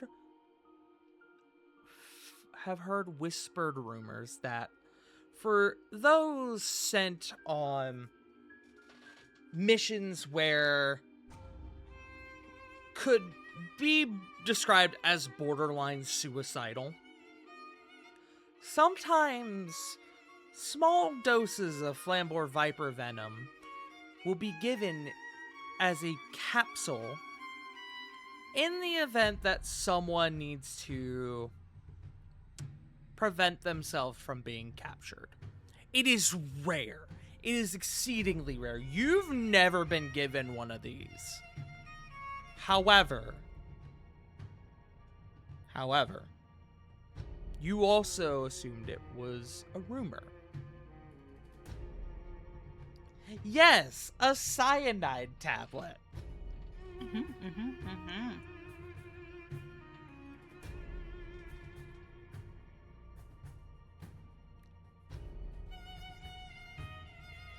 CG, I can tell you right now, that weren't her fucking idea. I'm gonna make a slow turn to that motherfucker on the far left. What? You're on the far right, idiot. Oh, I'm gonna let what y'all. idiot? I'm gonna let y'all fucking think about who amongst all of your group is the one to most likely come up with that idea. It wasn't me, Yeah. I swear to God. Hey, Frost. The fuck I do? I was gonna say, I would not expect Rovan to know shit about poisons. No No, you're offense. right. No, Ravon will kill someone face forward. It was either Flit or Corey. it was the idea of the Viper above game. Getting into a little bit of lore about the Iron Covenant. The idea in itself was the concept of the idea was Rovan's.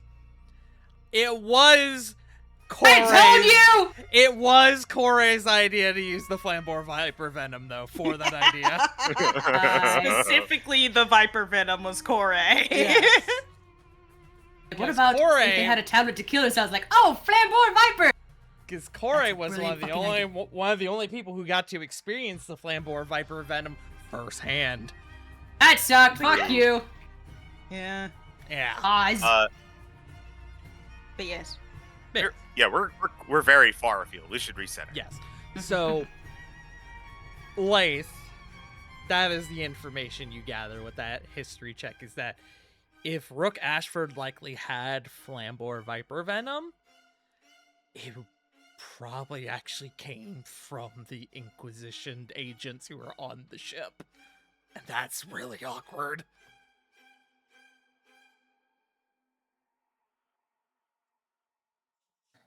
If he had Flambor venom, that means he got it from the others on the ship. Pardon? Why would the others of the ship have Flambor viper venom? I thought it was a rumor. I didn't know. There was a rumor that they made like capsules with Flambor venom. If anyone were to get caught, well, it's inferred what you would do. But I thought it was just a rumor. Bach just looks confused. Do churches normally have people kidnapped and choose death over anything? I No. have to admit, it is a little surprising to hear that the Inquisition would go to such extremes. What do people do in churches? They have a lot of secrets. Summary's just looking at Leith right now, just glaring. Bach just looks doesn't like know what worried the over fuck at Leith. is going on? Bach is worried and a bit literally unnerved. just What as is the fucking tiny blue one? confused. What can you do? I like to think that that was also in character for Leith. Leith's like, I don't know what the fuck is going on! What's going on? Love that. If I may, I swear. this does make sense why they would have the viper venom on them, taken from a few of the agents.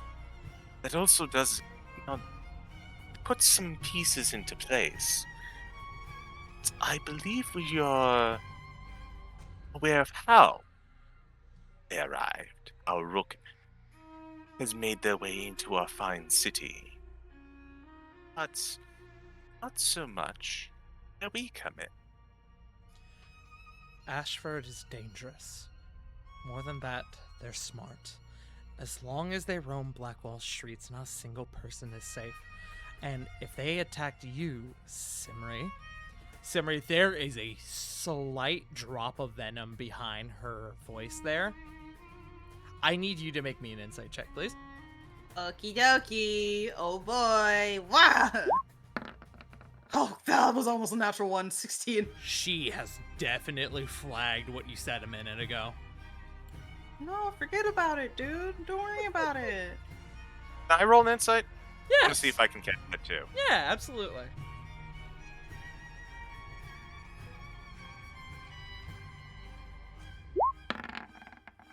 14? The DC was actually 15. That's really awkward. No. I'm sorry. No. Her It's not like- deception was a 15. I'm sorry, my friend. It's not like Simri won't bring it up later. Right. Yeah, true.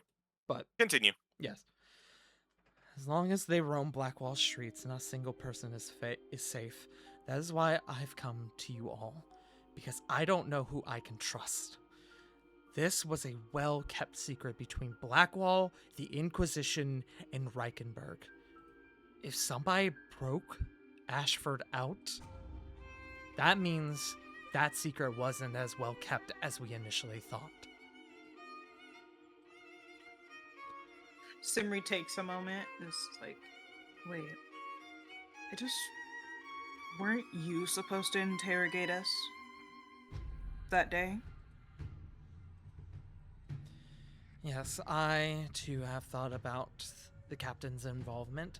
The captain was the first to learn that Rook Ashford was being transported here, and so did not wait until I gave the go-ahead to investigate your involvement. That one is on me. But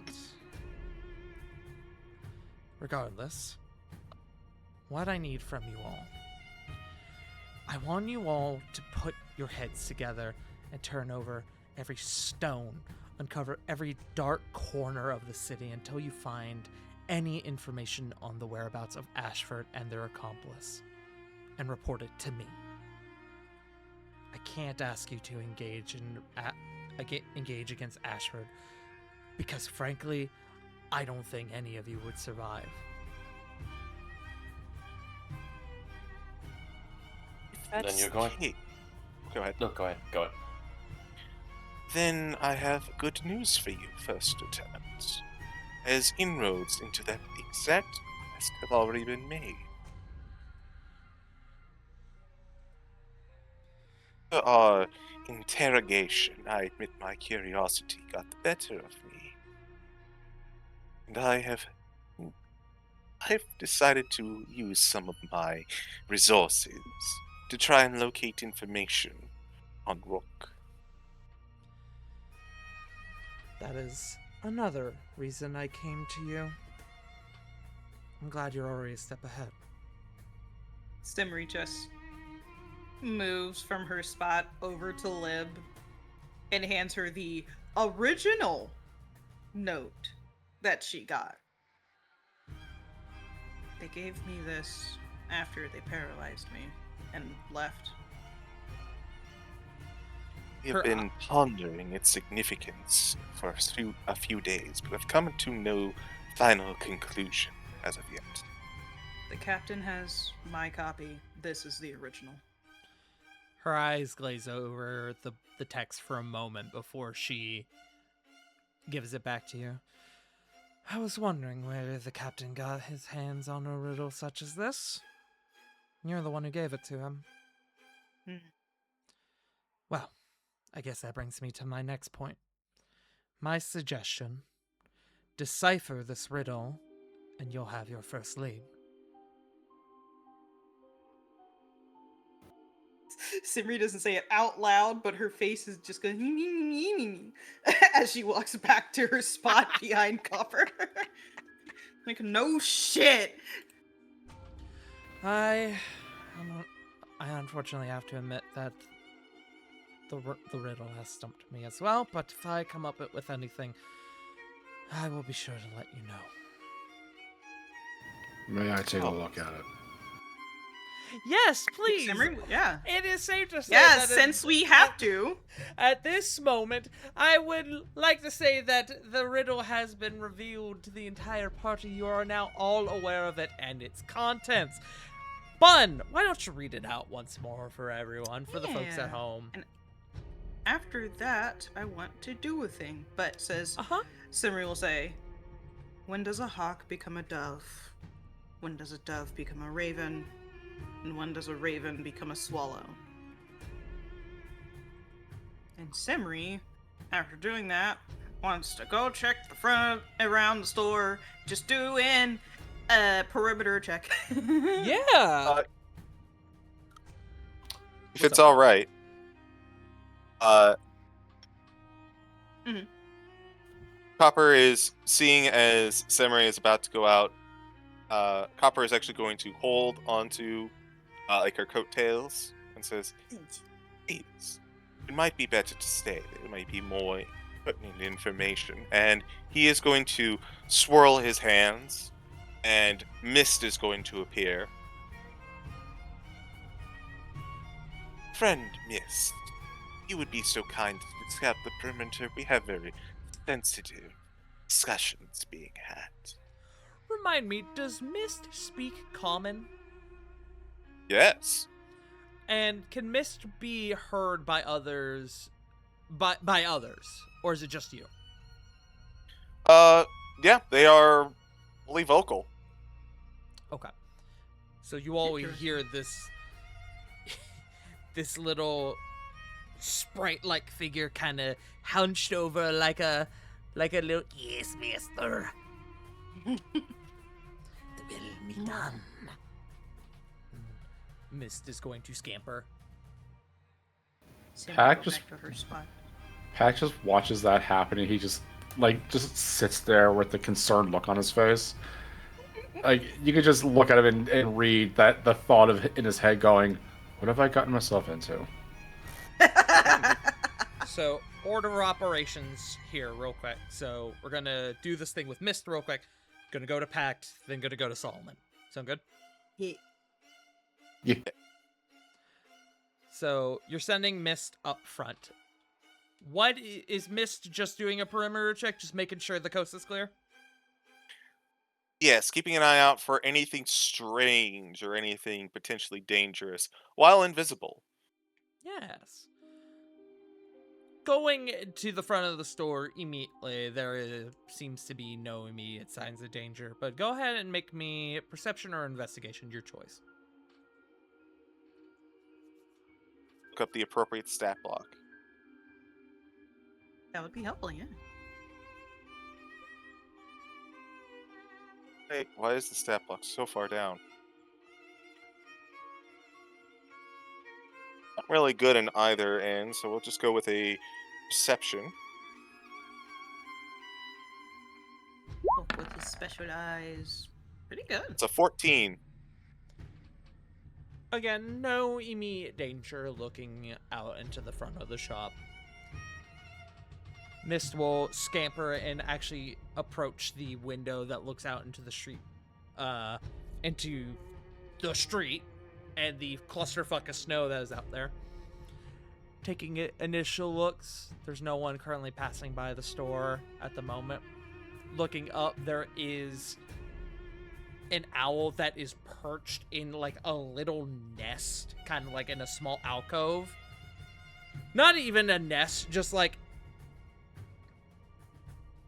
I can't even say it. Really, just they're just perched in the alcove, taking shelter from the snow, across the street a little ways up on one of the mirroring buildings. Fucking birds, man. The owl seems to look down and notice. Well, no, it can't see Mist, can it? No. Mist is invisible. Correct. He missed him. He missed him. Yeah. So the owl is just kind of hunched there, cuddled up in this little alcove. Its eyes are shut at the moment. Just trying to stay warm. Understood. Like the kookaburra we saw yesterday, sunning itself at Yes. Renfest. But Copper will report back to everyone. No sign of any immediate danger. We are free to proceed. great. Packed. Yes. You have a thing. Yeah, Pac would like to take a look at the riddle and try and at the very least, garner some sort of clue or lead from it. Okay.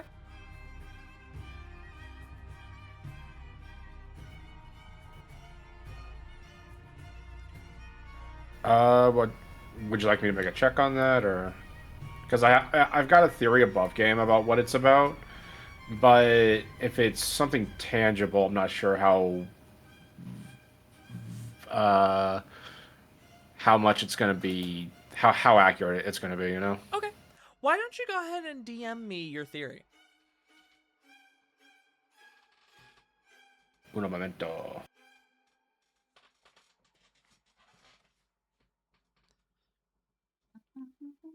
Hope everyone's having a good time. It's a very intriguing. Intrigue. Intrigue.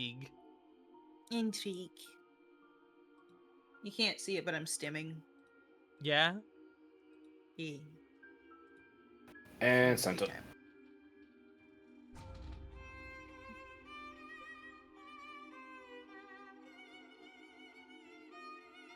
Semri's paranoid as fuck. I'm having a great time. Okay. Okay, Joe. Spock is steadily becoming very worried about the tiny blue one in the room. Just their organization. What are you? Do I have to kill you or do I have to protect you?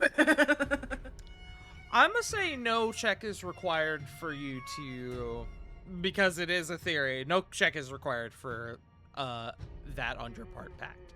If that is something you think Pact would legitimately think of, you are welcome to express that. Okay. I just can't convey whether or not that is correct. He will kind of like he will speak up and say to the room, I have an idea, but it's nothing tangible. So the hawk in the first part of the riddle implies that it's a bird of prey, could be turning into a dove, which has a lot of religious iconographies behind it. Could imply that someone ascended into a holy-like state. Dove becoming a raven could mean some sort of fall from grace. Raven turning into a swallow. Swallows usually have some sort of depiction of home or redemptions. So it could be, I don't know, something about a homecoming of sorts. This isn't really. I'm not sure how well this would be in locating this individual, but Sibri! I need an insight check, Yeah. my friend. Okie dokie, do I have anything on this? No Go ahead and advantage take or advantage. disadvantage? Okay. That is a 21. hell yeah. Simri, it is Pat speaking these words to you. Uh-huh. And the word homecoming sticks with you. You think back to your initial encounter with what you presumed to be Rook Ashford. You didn't think about it in the moment. But thinking back on it now, the way they moved, the way they had seemingly familiarized their concept of the layout of Blackwall, Simri, it is occurring to you in this moment. Rook Ashford, if they are not from Blackwall, they most certainly were here for an extensive period of time because they fucking know the layout of this city. Mm-hmm. Meaning that if Rook Ashford is still in the city somewhere, well, it means that they could be fucking anywhere. Anywhere. Because they move like someone who knows not just the city, who knows this city's secrets. This is a problem.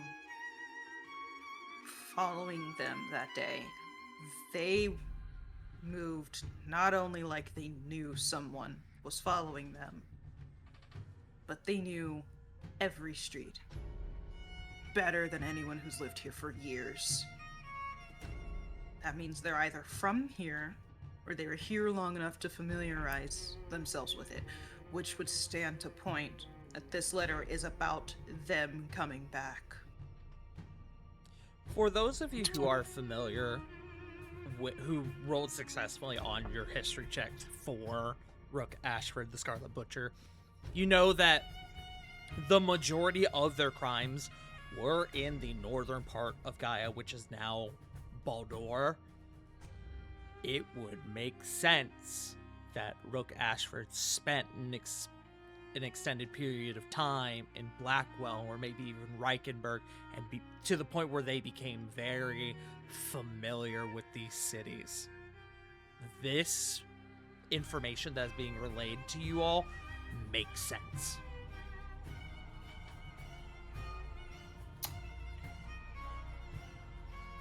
If I may, Yes. thinking about our suspect as of current, often they exhibit the same traits of psychopathy, narcissism, profound lack of empathy, motivation probably by some obsessive fantasies, delusional sense of mission, and of course, no doubt about it, probably some ritualistic behavior. They've already been caught. Normally, a serial killer has the ability to separate their violent lives from their normal lives. Yeah. If they're able to move through this entire city as if they've known it, that means they are very familiar with their past. We already know the actual identity, which helps us locate our suspect. The only problem is, who all that knows the suspect from prior, before their apprehension, is still alive. If you're going to be able to start building a profile, especially one of a tracking capability, you're going to want to be able to immediately start putting and compiling a list of anyone who knew them from their previous life, their previous works, former jobs that they may have worked. Have you done any of this, or is it safe to say that we're going to be the ones compiling? I'm compiling what I can. Captain Roberts has been, well, captain for... Pause, hold on. Checking my notes. For approximately 20 years. It wouldn't surprise me if the captain was subject to more than one of Ashford's art presentations. It's not the art presentation that I care so much for, it's people that knew Ashford in his public life. The life that he portrayed, one that didn't showcase the violent monster. Hey, Lib begins to speak. There is an important aspect about Rook Ashford that I feel now is a good time to elaborate upon. I was going to address Simri, but Simri is deafened!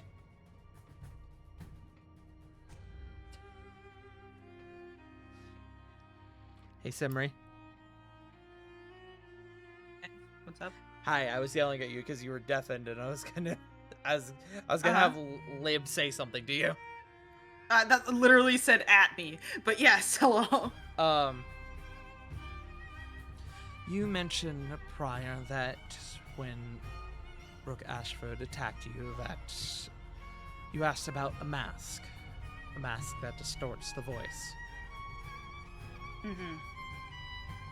You are mostly correct in that regard. Rook Ashford is not... Well, they were once human, a flesh and blood person. Now, well, based on reports from the Inquisition, Rook Ashford's soul has been literally bound to a mask, a porcelain mask. So in terms of a public face, a public life, they can't have one. Because they most certainly would stand out.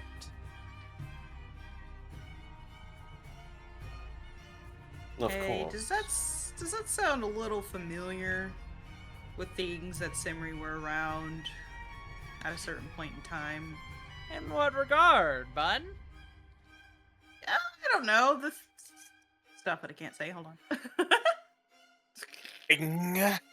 I'm tempted to say no, but I would like for you to DM me the specifics just to make sure we're on the same page.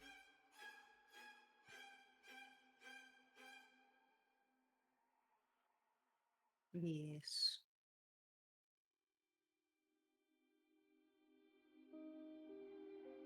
If I can spell. There we go. Isimbi.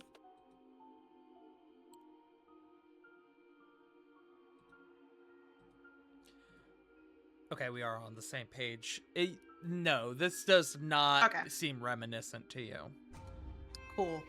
Liv kind of continues a bit more. That is why Rook Ashford is... terrible way of putting it, but is the perfect killer. There's nothing to track. There's no hair, no blood. They are made of shadow and dark mana. They don't have flesh and blood like you and I. That's the thing, Lieutenant. I'm not referring to flesh and blood. I'm referring to a past, a history. They had wants, they had needs, they had desires.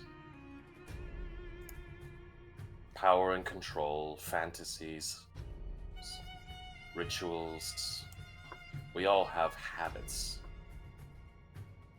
The body might be dead and their soul might be bound, but the soul and the will are still interconnected.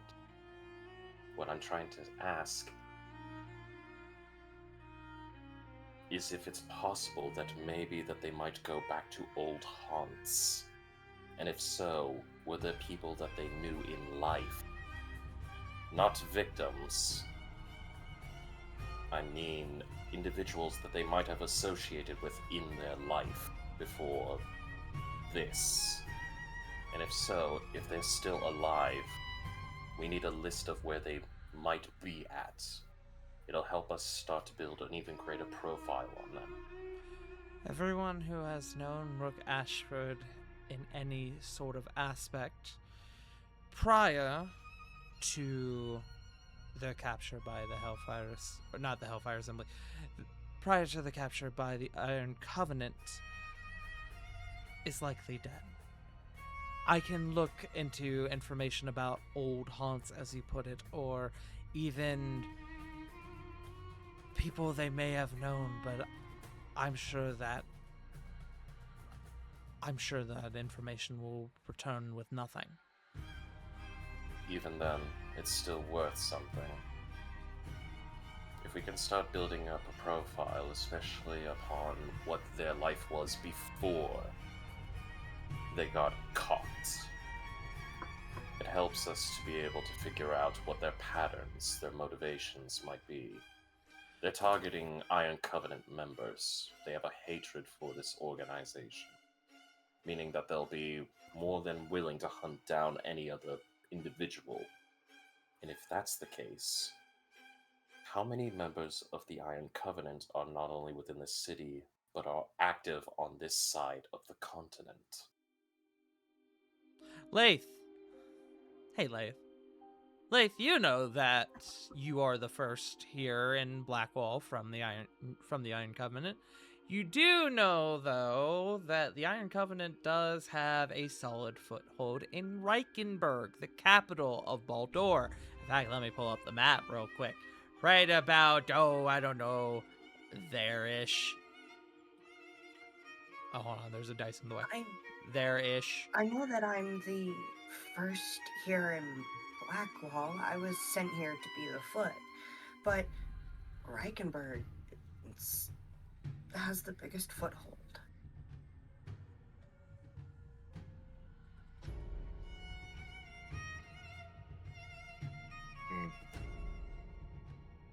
Master Solomon, Master Lath. May I interject? I think I have an idea of some sort, but the two of you seem to be on a bit of a roll that I wish not to interrupt. By all means. And he'll just flick his hand. Go ahead. You have presented several very interesting ideas, Master Solomon. Let us reapply this to the riddle that was given. Now, Master Pact provided a bit of a contextualization for this riddle. And I think you're part of the way there. Consider, what do each of these have in common? What is the most base answer that they have in common? In all honesty, I'd say probably the same motive, just the symbolism. That's the higher end. Think lower. Basest. Most common thread. Homecoming. They are all birds. I know it seems like a very obvious answer, but consider that a rook is also a type of bird. take what we have learned about the Scarlet Butcher's history, especially recently, and let's imagine that the rook stands in for each of these birds. The hawk is them when they are on the hunt and they are acting as seeking out prey. The dove is when they are pacified. The raven is when death comes calling. And swallow is a homecoming. Do these not perfectly match the series of events that brings Rook Ashford home? If that's the case, then no doubt they're making their way quickly to Reichenbach. I think that that might be what he was alluding to. If that's the case, then he has days on us. Can I have folks here who are proficient in history? Ooh. Nope. Yeah. Make Not me me. a history check. Hamstery chick. 14. 13. Could I apply knowledge from a past life? I'll allow it. Or that'll be a d6 being tossed. It's just ability checks, correct? Yes. Okay. That is a 4 to make that into a 17. Solomon. Yeah. I'm gonna DM you something. Ooh. Secrets. I'm also gonna DM you a question. Okay.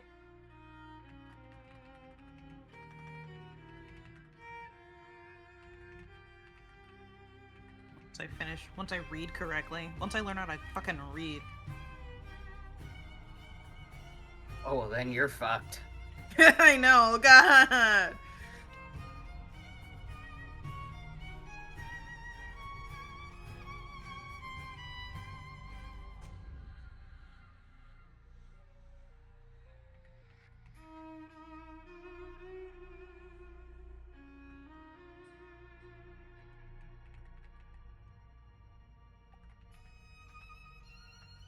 This just confuses me. I don't want to get it out of the way and written down so I don't forget again.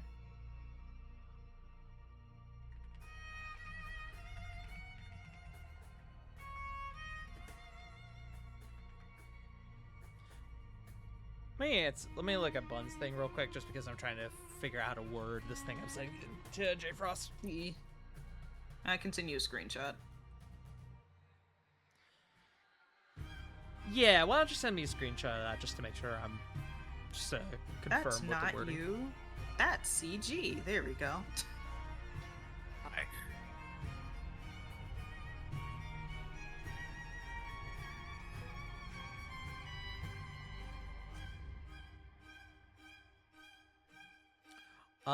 Yes. By Okay. that logic in the reading, yes, absolutely. Okay. Good to know for the future, and it's written down so I don't have to keep asking every time. Okay. That changes a lot. I have 4 of those bad boys.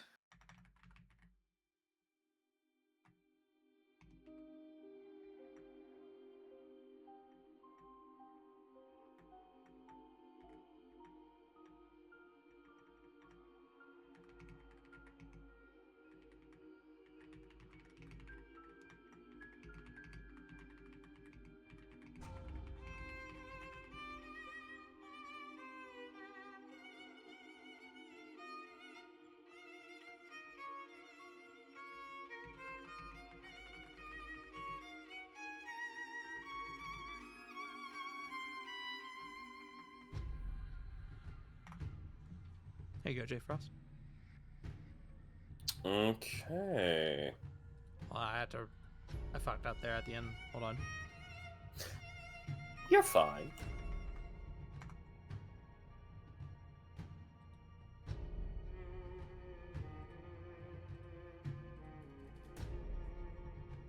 Mmm. We're learning. Hey, I need you to know you met the DC on that. Nice.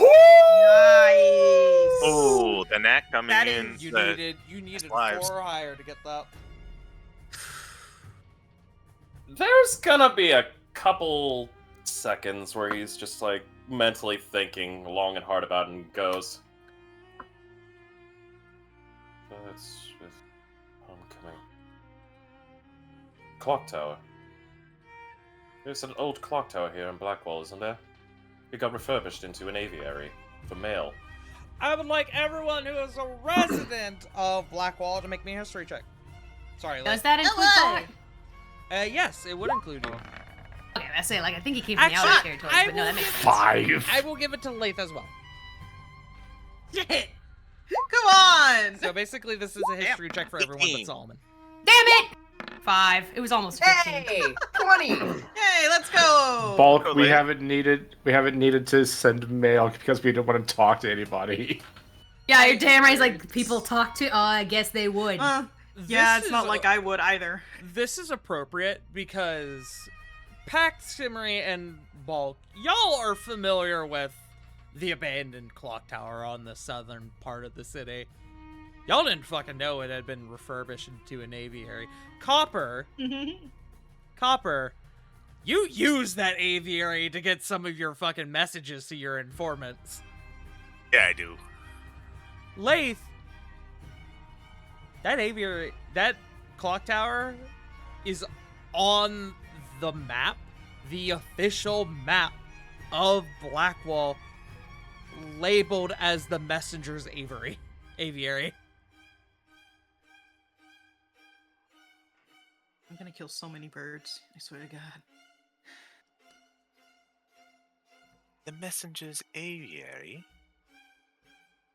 Former clock tower.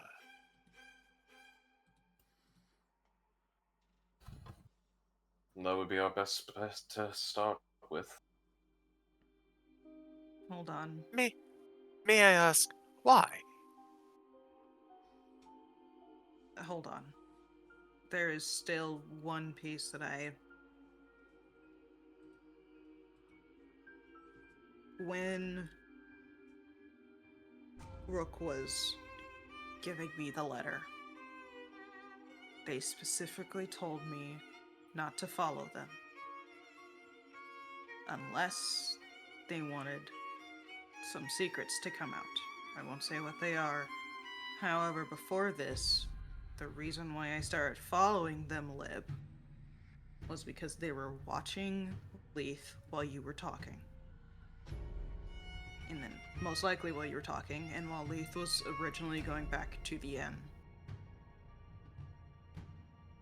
Yes, that means I was following you, Leith, but that's not important. Lib speaks up. Leif looks really concerned. Lib will speak up. We'll touch on that later. It would stand to suffice that Rook sees Lath as a threat, given that Lath is a member of the Inquisition. Rook likely doesn't want Lath reaching back to the Inquisition. The thing that stands out most to me in this moment, out of everything, Simmery, if Rook had the drop on you, why didn't he kill you? Respectfully. It doesn't make sense to me. Most likely because he needed the message to get out to you all. He could have easily stayed hidden, just left. You think he's warning the Inquisitor about the fact that they know? I keep referring to Rook as he on accident. Rook is they, them for the sake of addressing them in this conversation. No, I think he was speaking directly to the Black Watch. Those who helped capture him if they are here. That is my theory. A threat, No then. better way to tell them that they are back than keeping a victim alive. And that gives me the inkling that Rook Ashford is not heading for Reichenberg and is planning to set up shop right here in Blackwall.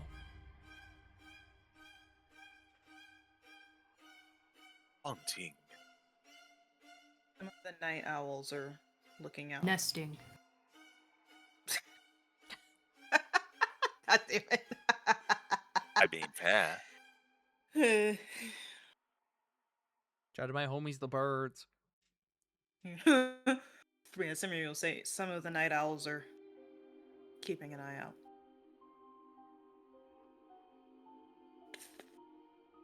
I've told them I'm going to pretend like to you didn't say run. that. Yes. This is for everyone else at the table.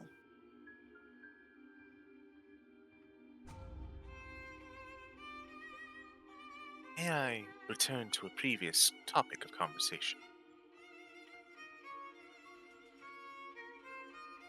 Master Solomon.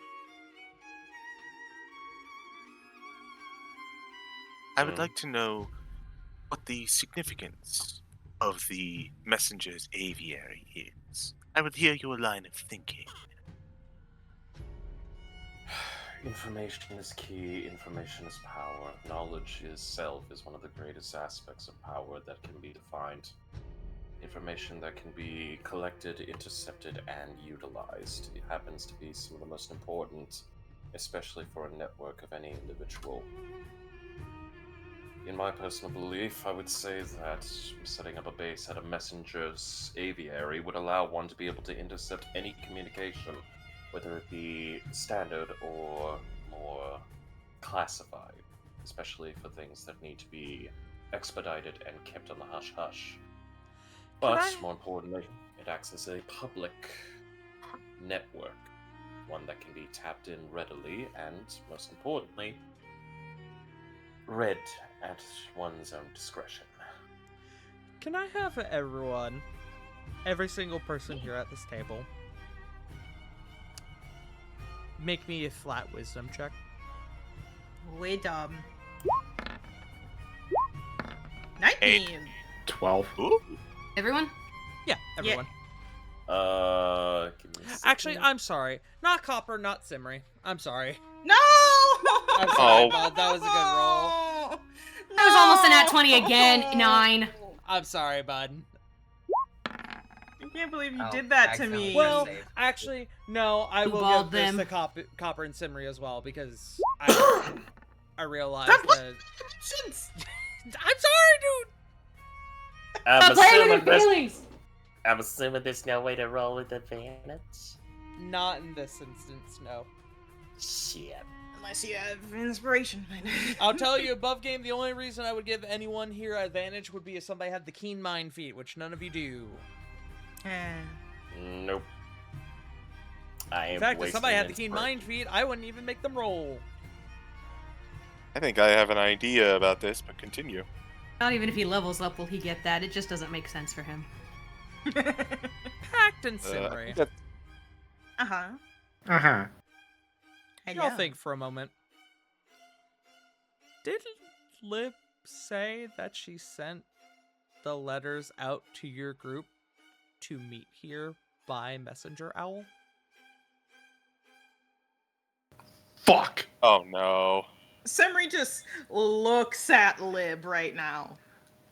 Closes his eyes, turns towards Lib, looks Lib. exhausted and disappointed at the exact same time. What? Lib, you sent all of them letters. And you see her face, it hits her.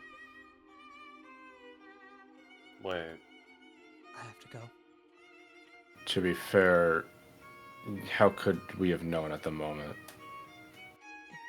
Wait, hold on. What are you implying? Kind of looking towards Pact and Simmery. They're kind of Rook. standing up. It's. Go ahead, Pac. Rook, Actually, no. if you want to be going. Rook knows that we're meeting here because Libby Yahin sent all the letters out from the aviary. Those messages. Solomon's gonna. Yeah, those Oh, go ahead. messages I sent you to meet here, all of them I sent through Messenger Owl. They would have gone through the aviary. Buck stands So- up. So you're telling me you basically screwed us over completely, How was I and now supposed we to have. know? Solomon, we didn't even know he was there until just literally 30 minutes ago, so I please understand that, but hush now we yourself. all have a target on our back. So guess what Already we should did. Someone guess has what two. we should guess what we should do about that then. We should probably go and take care of it, shouldn't we? I just wanted to get a peaceful little life here. And solve You and the me- problems. You and me both, but apparently we're once getting again- dragged into one bullshit thing after another. Now, the more we talk, the more this guy's probably gonna find out that we're onto him. Me, Asgard, Long yeah, sabbatical. you all have problems. He's going. Long Solomon is actually gonna shoot Libyahi, and you and I will have a very personal talk when this shit's done and over with. We will talk. There is an actual stare of contempt in this man's face. Hey, I'm Like, gonna make it a is rare to stealth check. see actual emotion, but there's a flare of, this is not over. You and I will chat. Child. Is this visible on your face? Oh, clearly. Buck is also glaring at her. But also just the room in general. It is my recommendation, based on everything that we have come to realize and everything that we have put together, that we should make our tracks sparse at this very instance. Either to make our way to the aviary to solve this potential problem, or to disperse and not be potentially caught up. I vote the former, as we now have given the this Rook and Butcher our names indirectly.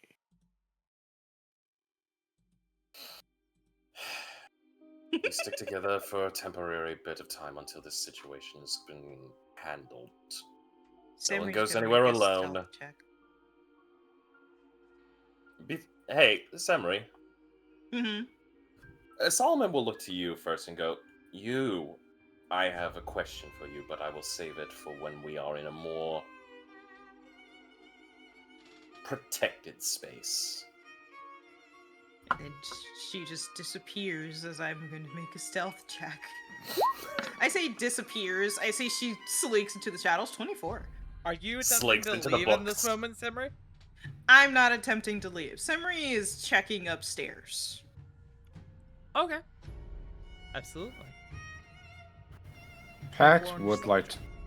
Sorry. No, go ahead. Pact would like to turn to Libyahin for like just a moment. He will look at her and say, "So, what's the payment then? What's the reward for helping you with this?" Back on an extra 15% because we've gotten fucked. Thank you, Bulk. As he's edging towards the door, trying to think of what to put in his bug out bag.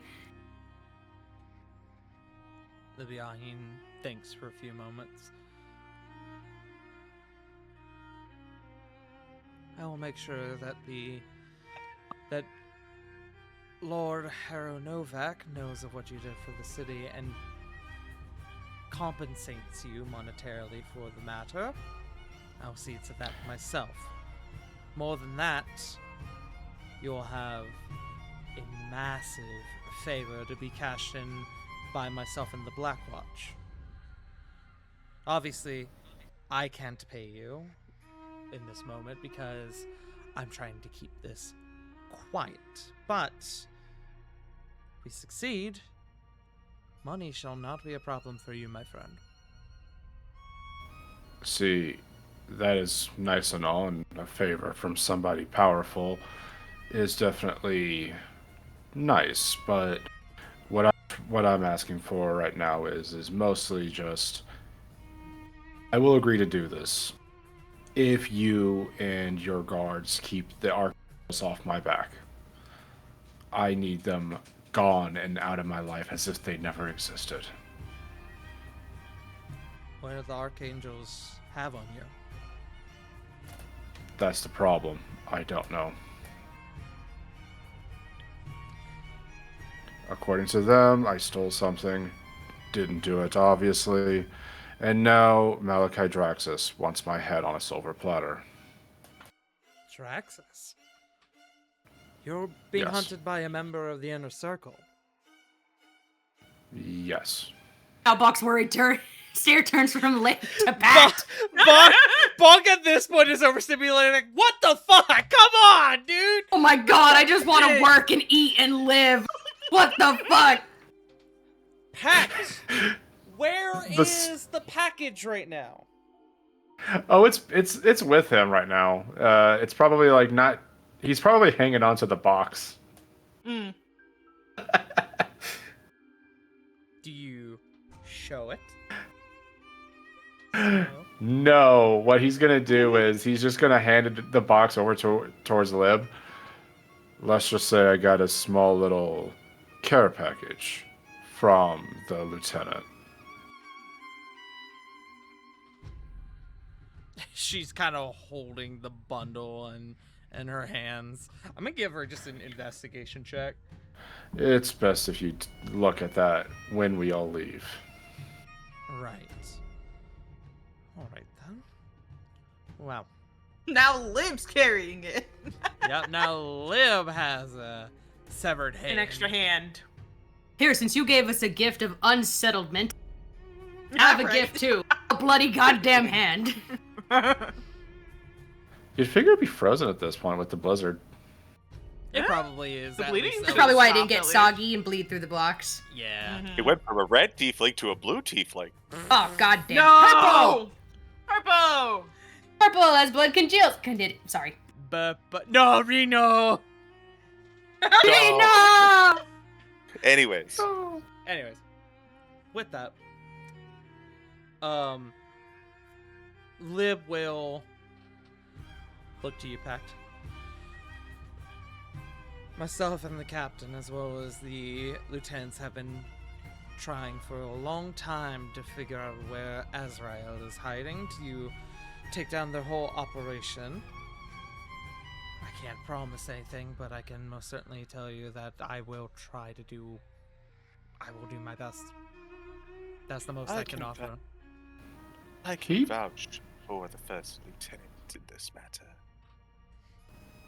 There's a Fancy small. words from fancy folks, and these birds and this crazy man know where we live. After Bulks crash out, Pact will definitely like kind of blink a bit. Azrael, do you know what they look like? We have a few guesses, but no. That we are working on. Uno momento, trying to find something.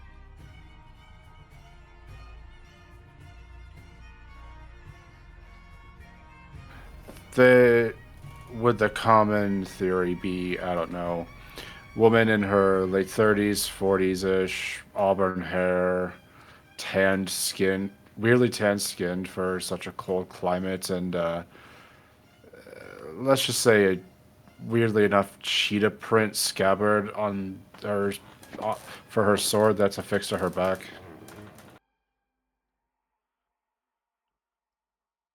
She kind of squints at you a little bit. Can I have... I'm going to DM someone here in this party. Huh. And I would Oh. like for that person to pause for a moment.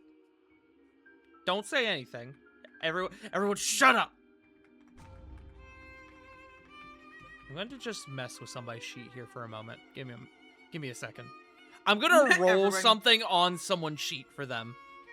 Oh. Oh. This is for me. Don't worry.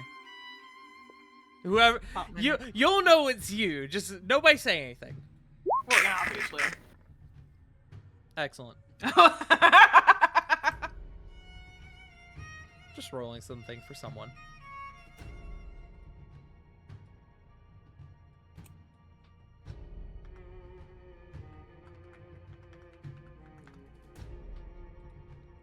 Actually, the running theory is currently older gnomish man, but I'll add that one to the pile. Good to know, because this woman notified is the person who notified that the archangels were after me, though couldn't really look past her yellow eyes. They seemed odd on a humanoid's kind of frame, I guess is the best way of saying it. Understood. I will take that into account. I'll probably need you to give me that description again so I can write that down for my own, well, for my own loggings. And Pac she'll would, have you reiterate it again so she can write it down for later. Pac would probably take like a piece of paper out and do like a, not really a crude drawing, at least trying to do the best of his ability to recreate the image. Are you proficient with calligraphy tools? Well, actually, hold on. What tools are you proficient with, if any? Painting supplies and cooking supplies. Painting supplies. Make me a painter's supplies check. First time I've ever had anyone roll me one of those. I'm gonna say this is gonna use your dex mod. Cool.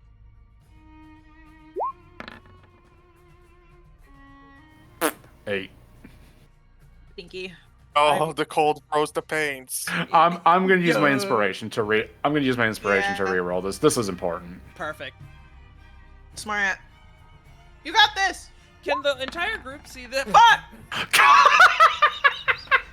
Bruh. It's going fine. It's going fine. Big black line down the middle. He's stressed. He spills the ink, No. the paint. No, not all over Copper's floors. No. I'll clean that up. He To just answer your paid question, into this Tart. place. Answer your question, Tart. Yes, I can see the history check. You were asking if we could see. Age Oh yes, check. yes. No, I was rolling that history check from someone's sheet, so y'all know I rolled a history check for someone. Just only the person who I rolled it for knows I rolled it. The You were rest of asking y'all us can if we just could speculate. see something. I see. I see. Oh, don't worry about it. With that, Simri, you head upstairs. You 24 stealth. Make me perception or investigation. Perception. 18. Seems clear.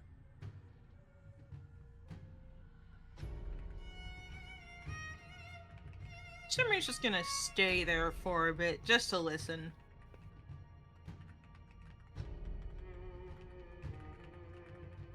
Y'all continue down there.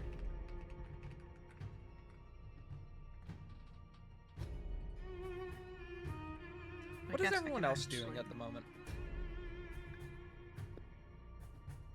Life is just having an internal crisis.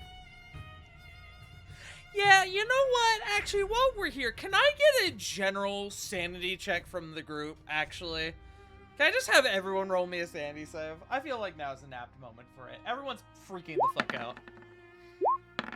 Hold on. No, 19. 7. Oh, wait. That's a sanity check. I wanted to save. Oh, it's the Yeah. same thing. 10. Fucking Oh, we wanted 14. to save? Okay. roll 20 keeps blue balling me on good rolls. I hate you. 7. No.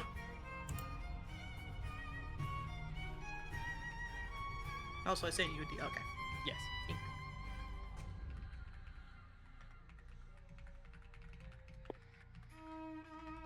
Hey, Summer, you're gonna be real mad. Mm. So, Balk and Simri, you both fail. Mm-hmm. Yeah. You both are going to lose 1 point of sanity. That's the That's modifier fine. or the small number? The small number, your total. Man! Which, Thanks. poor Simri. Simri just got a point back and immediately lost it. Yeah, I actually can't change mine. Can you not? Mm-mm. Didn't you change it before I just realized I was supposed to tell you that I couldn't, and then I got lost in the Oh, game. well, if that's the case, then we're gonna just leave it as it is. 'Cause that means it wouldn't have changed, right? Yeah, correct. The rest of you, Copper, Solomon, Lath, you all pass. You are fine. Pact, not only are you fine, you center yourself once more, and you are going to gain another point of sanity. That Woo. tracks. Nice. Well, Hopper has something he'd like to do if possible. Yeah.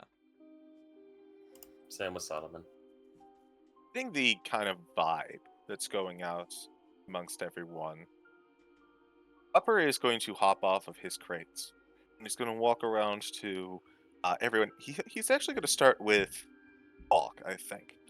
Master Balk, focus on me, please. Did Bach, right? Yes. I just imagine Boxton pacing, just holding his head. Like, what? He just turned around like, Balk is crashing out. Focus about to kill on someone. me right now, Master Balk. Focus. focus on what? Wanting to Too many. punch you through the window? Please don't. If nothing else, your disposition is understandable. But though we are in a dire strait, this is a recoverable position. I can assure you that we can do and act in ways that will benefit us. We are not powerless, and we will make sure that our power is enforced and taken against those who could potentially damage us. Beast of Baldur, I'm sure that's much more He just impressive. crinkles his Scarlet lip in Orchard. disgust and anger at you when you say that. Hey, he doesn't know yet. Yeah, I'm gonna say in this moment, you find out at this moment, oh, he don't like that name, understood? No check required. Yeah. I will refrain from using that title. My apologies. I had only heard positive things, and I made the error in assumption. Still, it is concerning the situation we are in, but we can remedy this. And all we need to do is take action before action is taken against us. Are you with me, Master Balk?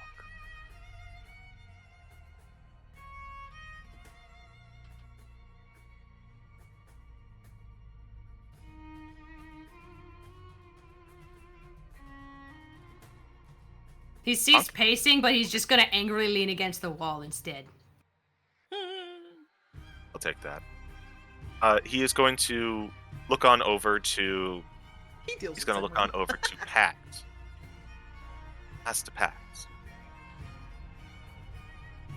Your head is in the respectful place at this moment, and your current woes of the archangels are heard.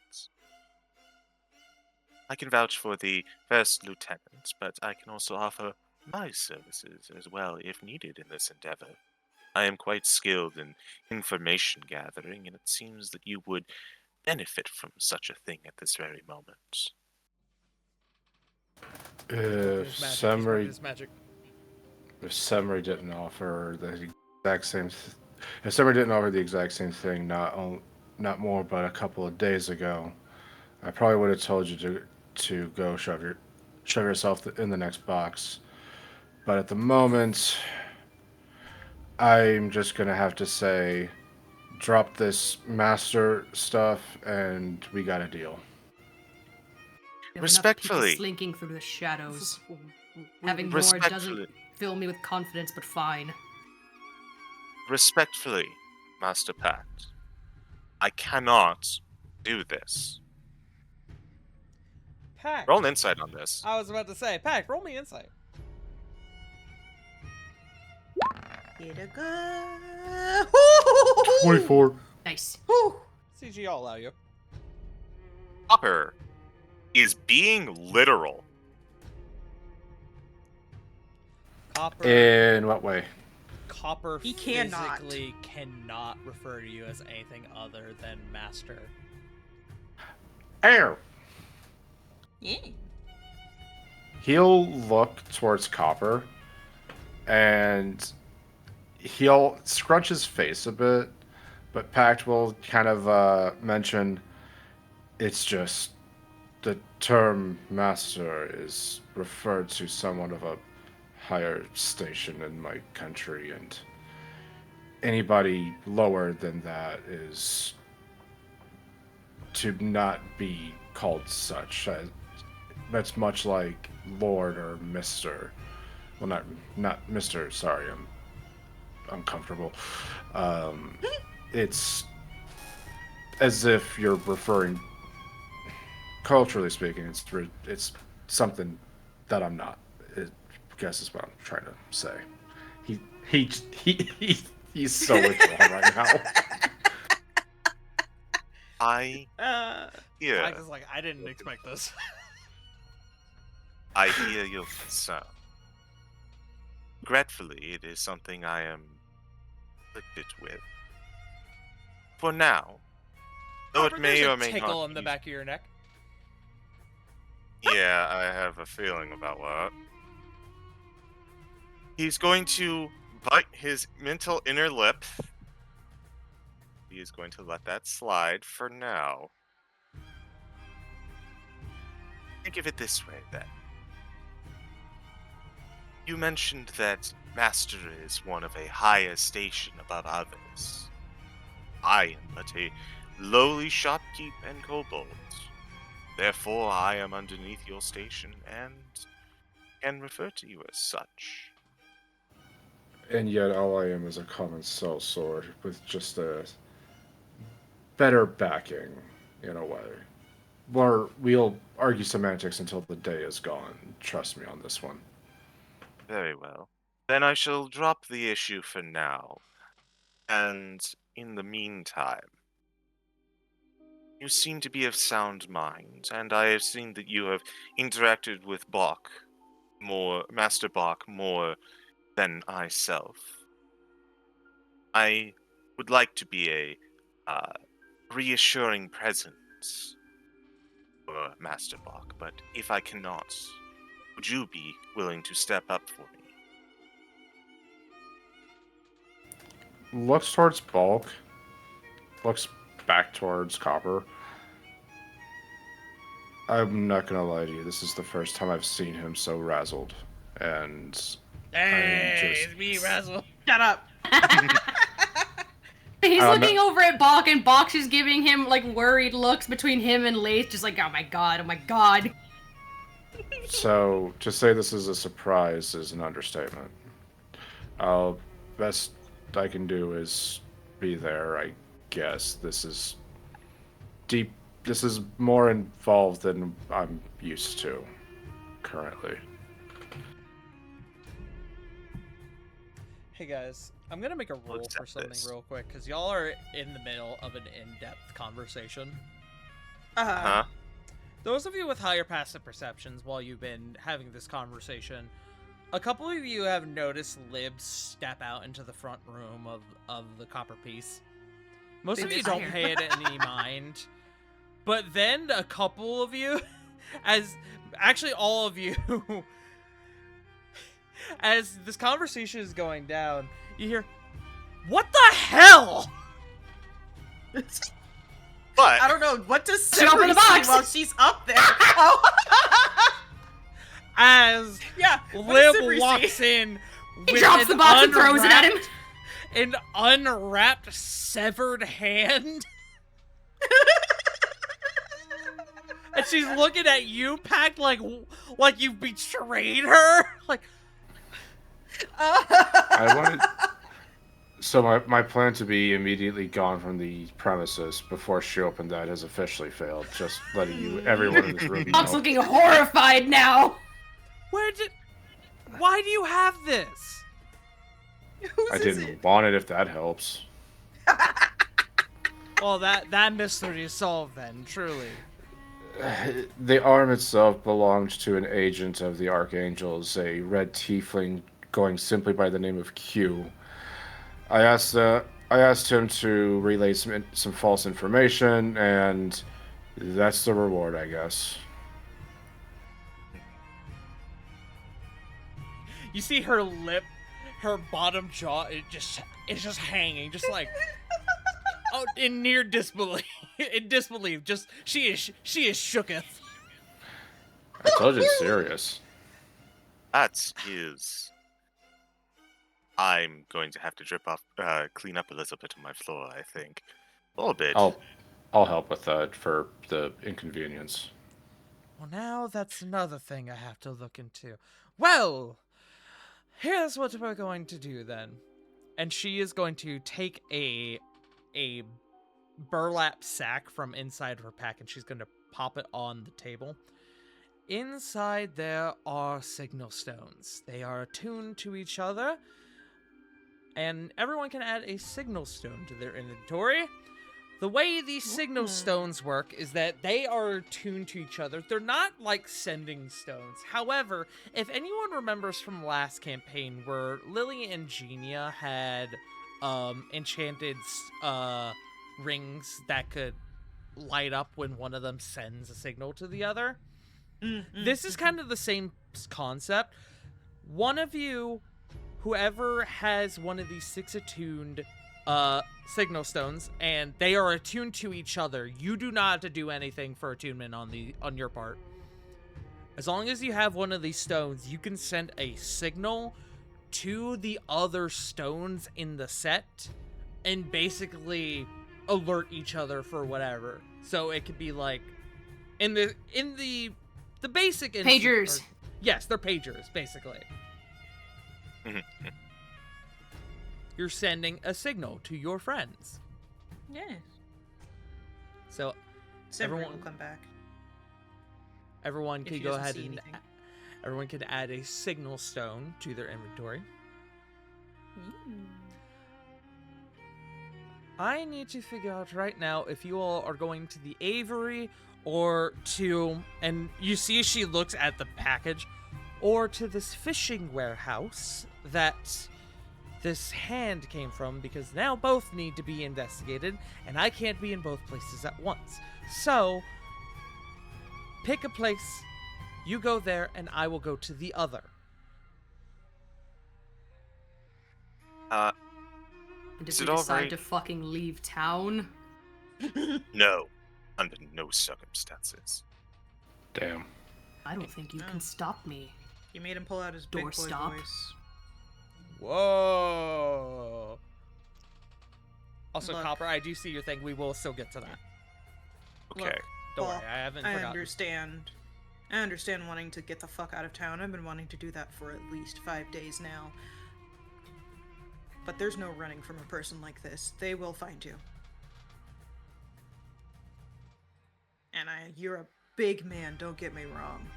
But not even someone like you can fight off what was coursing through my veins.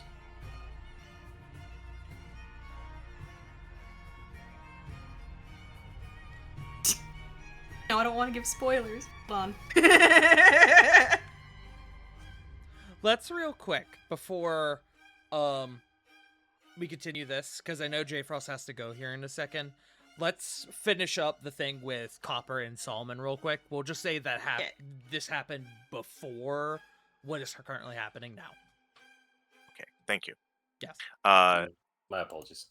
No, you're good. Hopper is going to go on over to Solomon. As to Solomon, you seem out of sorts. I understand that you have been put in a rather unfortunate and unforeseen circumstance. Reaching out at our allies is going to make things worse, I'm afraid. Let us table any unfortunate feelings for now. We have a danger present to us. It would behoove us to focus our efforts towards that. No? I understand you're trying to be polite. I really do, and you are correct in your assessment. However, I must insist, considering the fact that with the situation at hand, not only is our lives at risk, but potentially those who are connected around us. Considering my work with the tower, that's a lot of innocent lives. And a lot of good items. If that is the case... I'm sorry, what was that?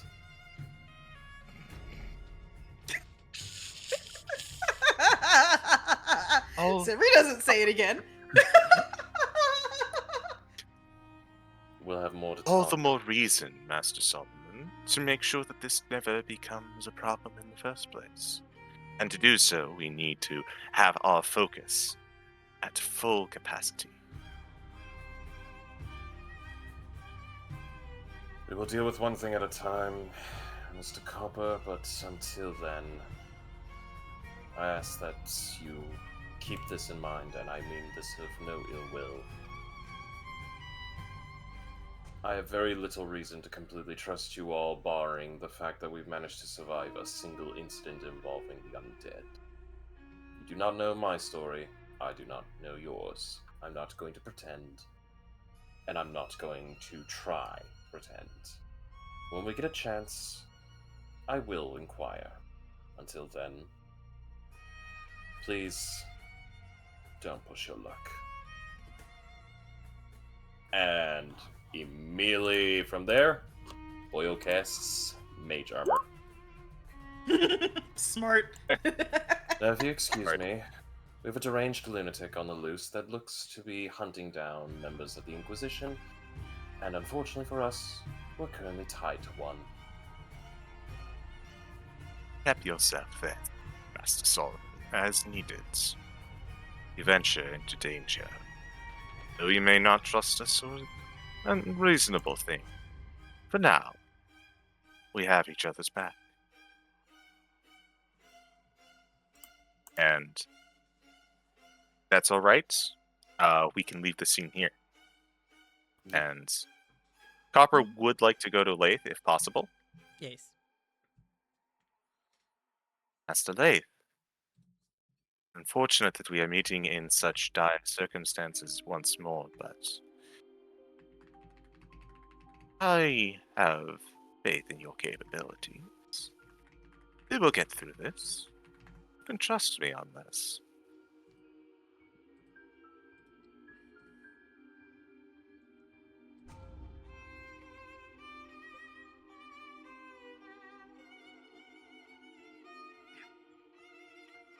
River? River. Sorry, I didn't hear. Master Lathe. It is unfortunate that we meet again in such dire circumstances, but I have faith in your abilities, and I believe that we can see it through. All you have to do is simply trust each other in this instance, and we will see it through to the other side.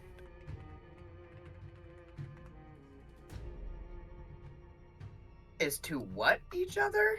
Trust? Trust. Okay, I was making sure I heard that right. No, thrust. Thrust. We have to thrust each other. Bulk picks up, Lathe just throws him. He's a Solomon like a God spear. damn it, why am I always the one getting picked up and thrown? Cause Stop you're being the tiny. smallest thing. I'm kidding. The smallest is actually CG. It's Copper this time. Yeah, it is Copper. I'm very small. I'm going to be thrown by Bulk at some point. That's why I called him You're- doorstop. Yeah. It's so But funny. Lace It's so good. will kind of stop for a second. Trust. I mean, you really haven't given me a reason to not trust. Other than I do find it a little weird to be followed. Simmer, your hair bristles just slightly. Minor Doesn't do anything. thing in face of what we are dealing with. Perhaps we can discuss it more when we are in less peril. That's If in order it's to reach that point. if it's trust you require, that means everyone should trust each other. Looks back at Simri again.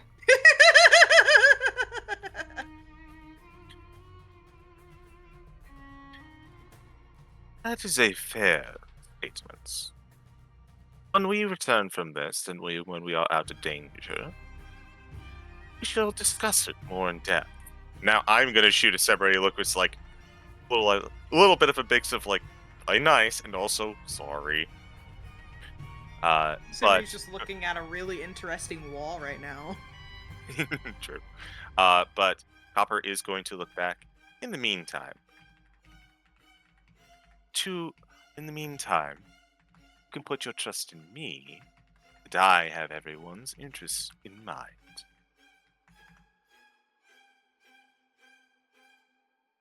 And And As- then, yeah. Go ahead. I thought you were done. I'm sorry. then, no, it's fine. And just as Copper kind of rallies everyone together, or the best that he can, he's going to look on over to Libiahine and says, "Yes, be careful, Lieutenant, and best of luck on your own research. Though our paths may split, I hope that you too are successful." We still need to plan on if we're going to the clock tower or the fish. Yes. Above game? Yeah. So, Yeah. Let's do that. above game, as your DM, while I would certainly prefer if all you guys went to one place for the sake of ease on my end, you are more than welcome to split and have half of you go one, half of you go another. Some of you could even pair with Libiahine if you want.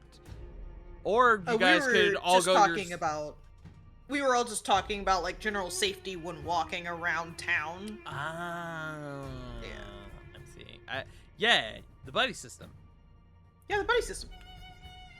helps that two of you already live together. Yeah. We're Helps- buddies! It helps that two more of you already live together. Looking at Leif and Solomon, it also And it helps that Simri knows where one of the other pair lives. Simmer, you know where both of them live. I'm pretty sure. I don't think I know where Bulk is. Well, I guess that's true. No, I mean, I could figure you're it right, out, but it helps that Bulk and Pact work together. yeah. But in terms of Libiahine, proceeding a bit further, Libiahine has now pressed that the aviary and now this fishery warehouse both need to be investigated, considering what has just now been given. Looking at the severed hand. So, now the choice lays on your group.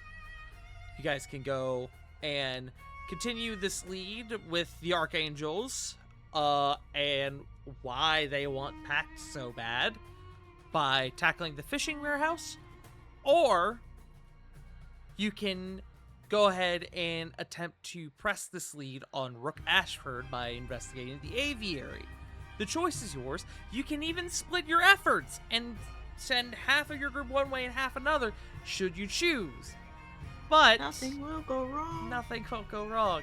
But ultimately, it does need to be a group decision. So, why don't I give y'all a week to decide? Or unless y'all already know and you just want to say, let's do this. Smile. Well, even if we did, one of us is missing, so that's not one fair. of you is Yeah. missing. So, with that, we will go ahead and I think put an end to the session for now. Y'all have a lot to think about. Oh boy. Oh boy. Y'all have fun. Yeah, we do. Yeah, you know. Did y'all have fun? Yes. Good. I had fun. Good. Damn Hawk is good. ready to throw someone or kick someone. Oh, I'm sure there will be throwing and kicking here in the very near future. But yes, thank you all for joining us tonight. We gotta go ahead and get on out of here. So why don't why don't we go ahead and send it on around the table? We'll start with Punkles. Hello, my name's Punk. I play the, usually calm, giant fuck off tiger man, Bach, who is very angry that his peace has been disturbed. Mood. I think we all are. You can find me mostly on Instagram, Blue Sky, occasionally Red Note, and very rarely Twitter, all at PunkyOurDog. I am coming back to streaming next month in November, probably be once a week. That's me, all at PunkyOurDog. River. Me. You can find me on most socials at WickedRiver97. I'm not streaming right now because, well, effort. Besides that, Yeah, that's fine. yeah. There's a lot going on in life. So I'll get there eventually. But other than that, I'm here on Sundays. Pine. Hello. I am Bun. I almost forgot who I was. Whew. My name is Flustered Bun. You can find me on Blue Sky, where I post my finished commissions. Ko-Fi, where you can commission me. However, they are currently closed. Dice commissions are open. Dice for sale. Going to post new dice soon.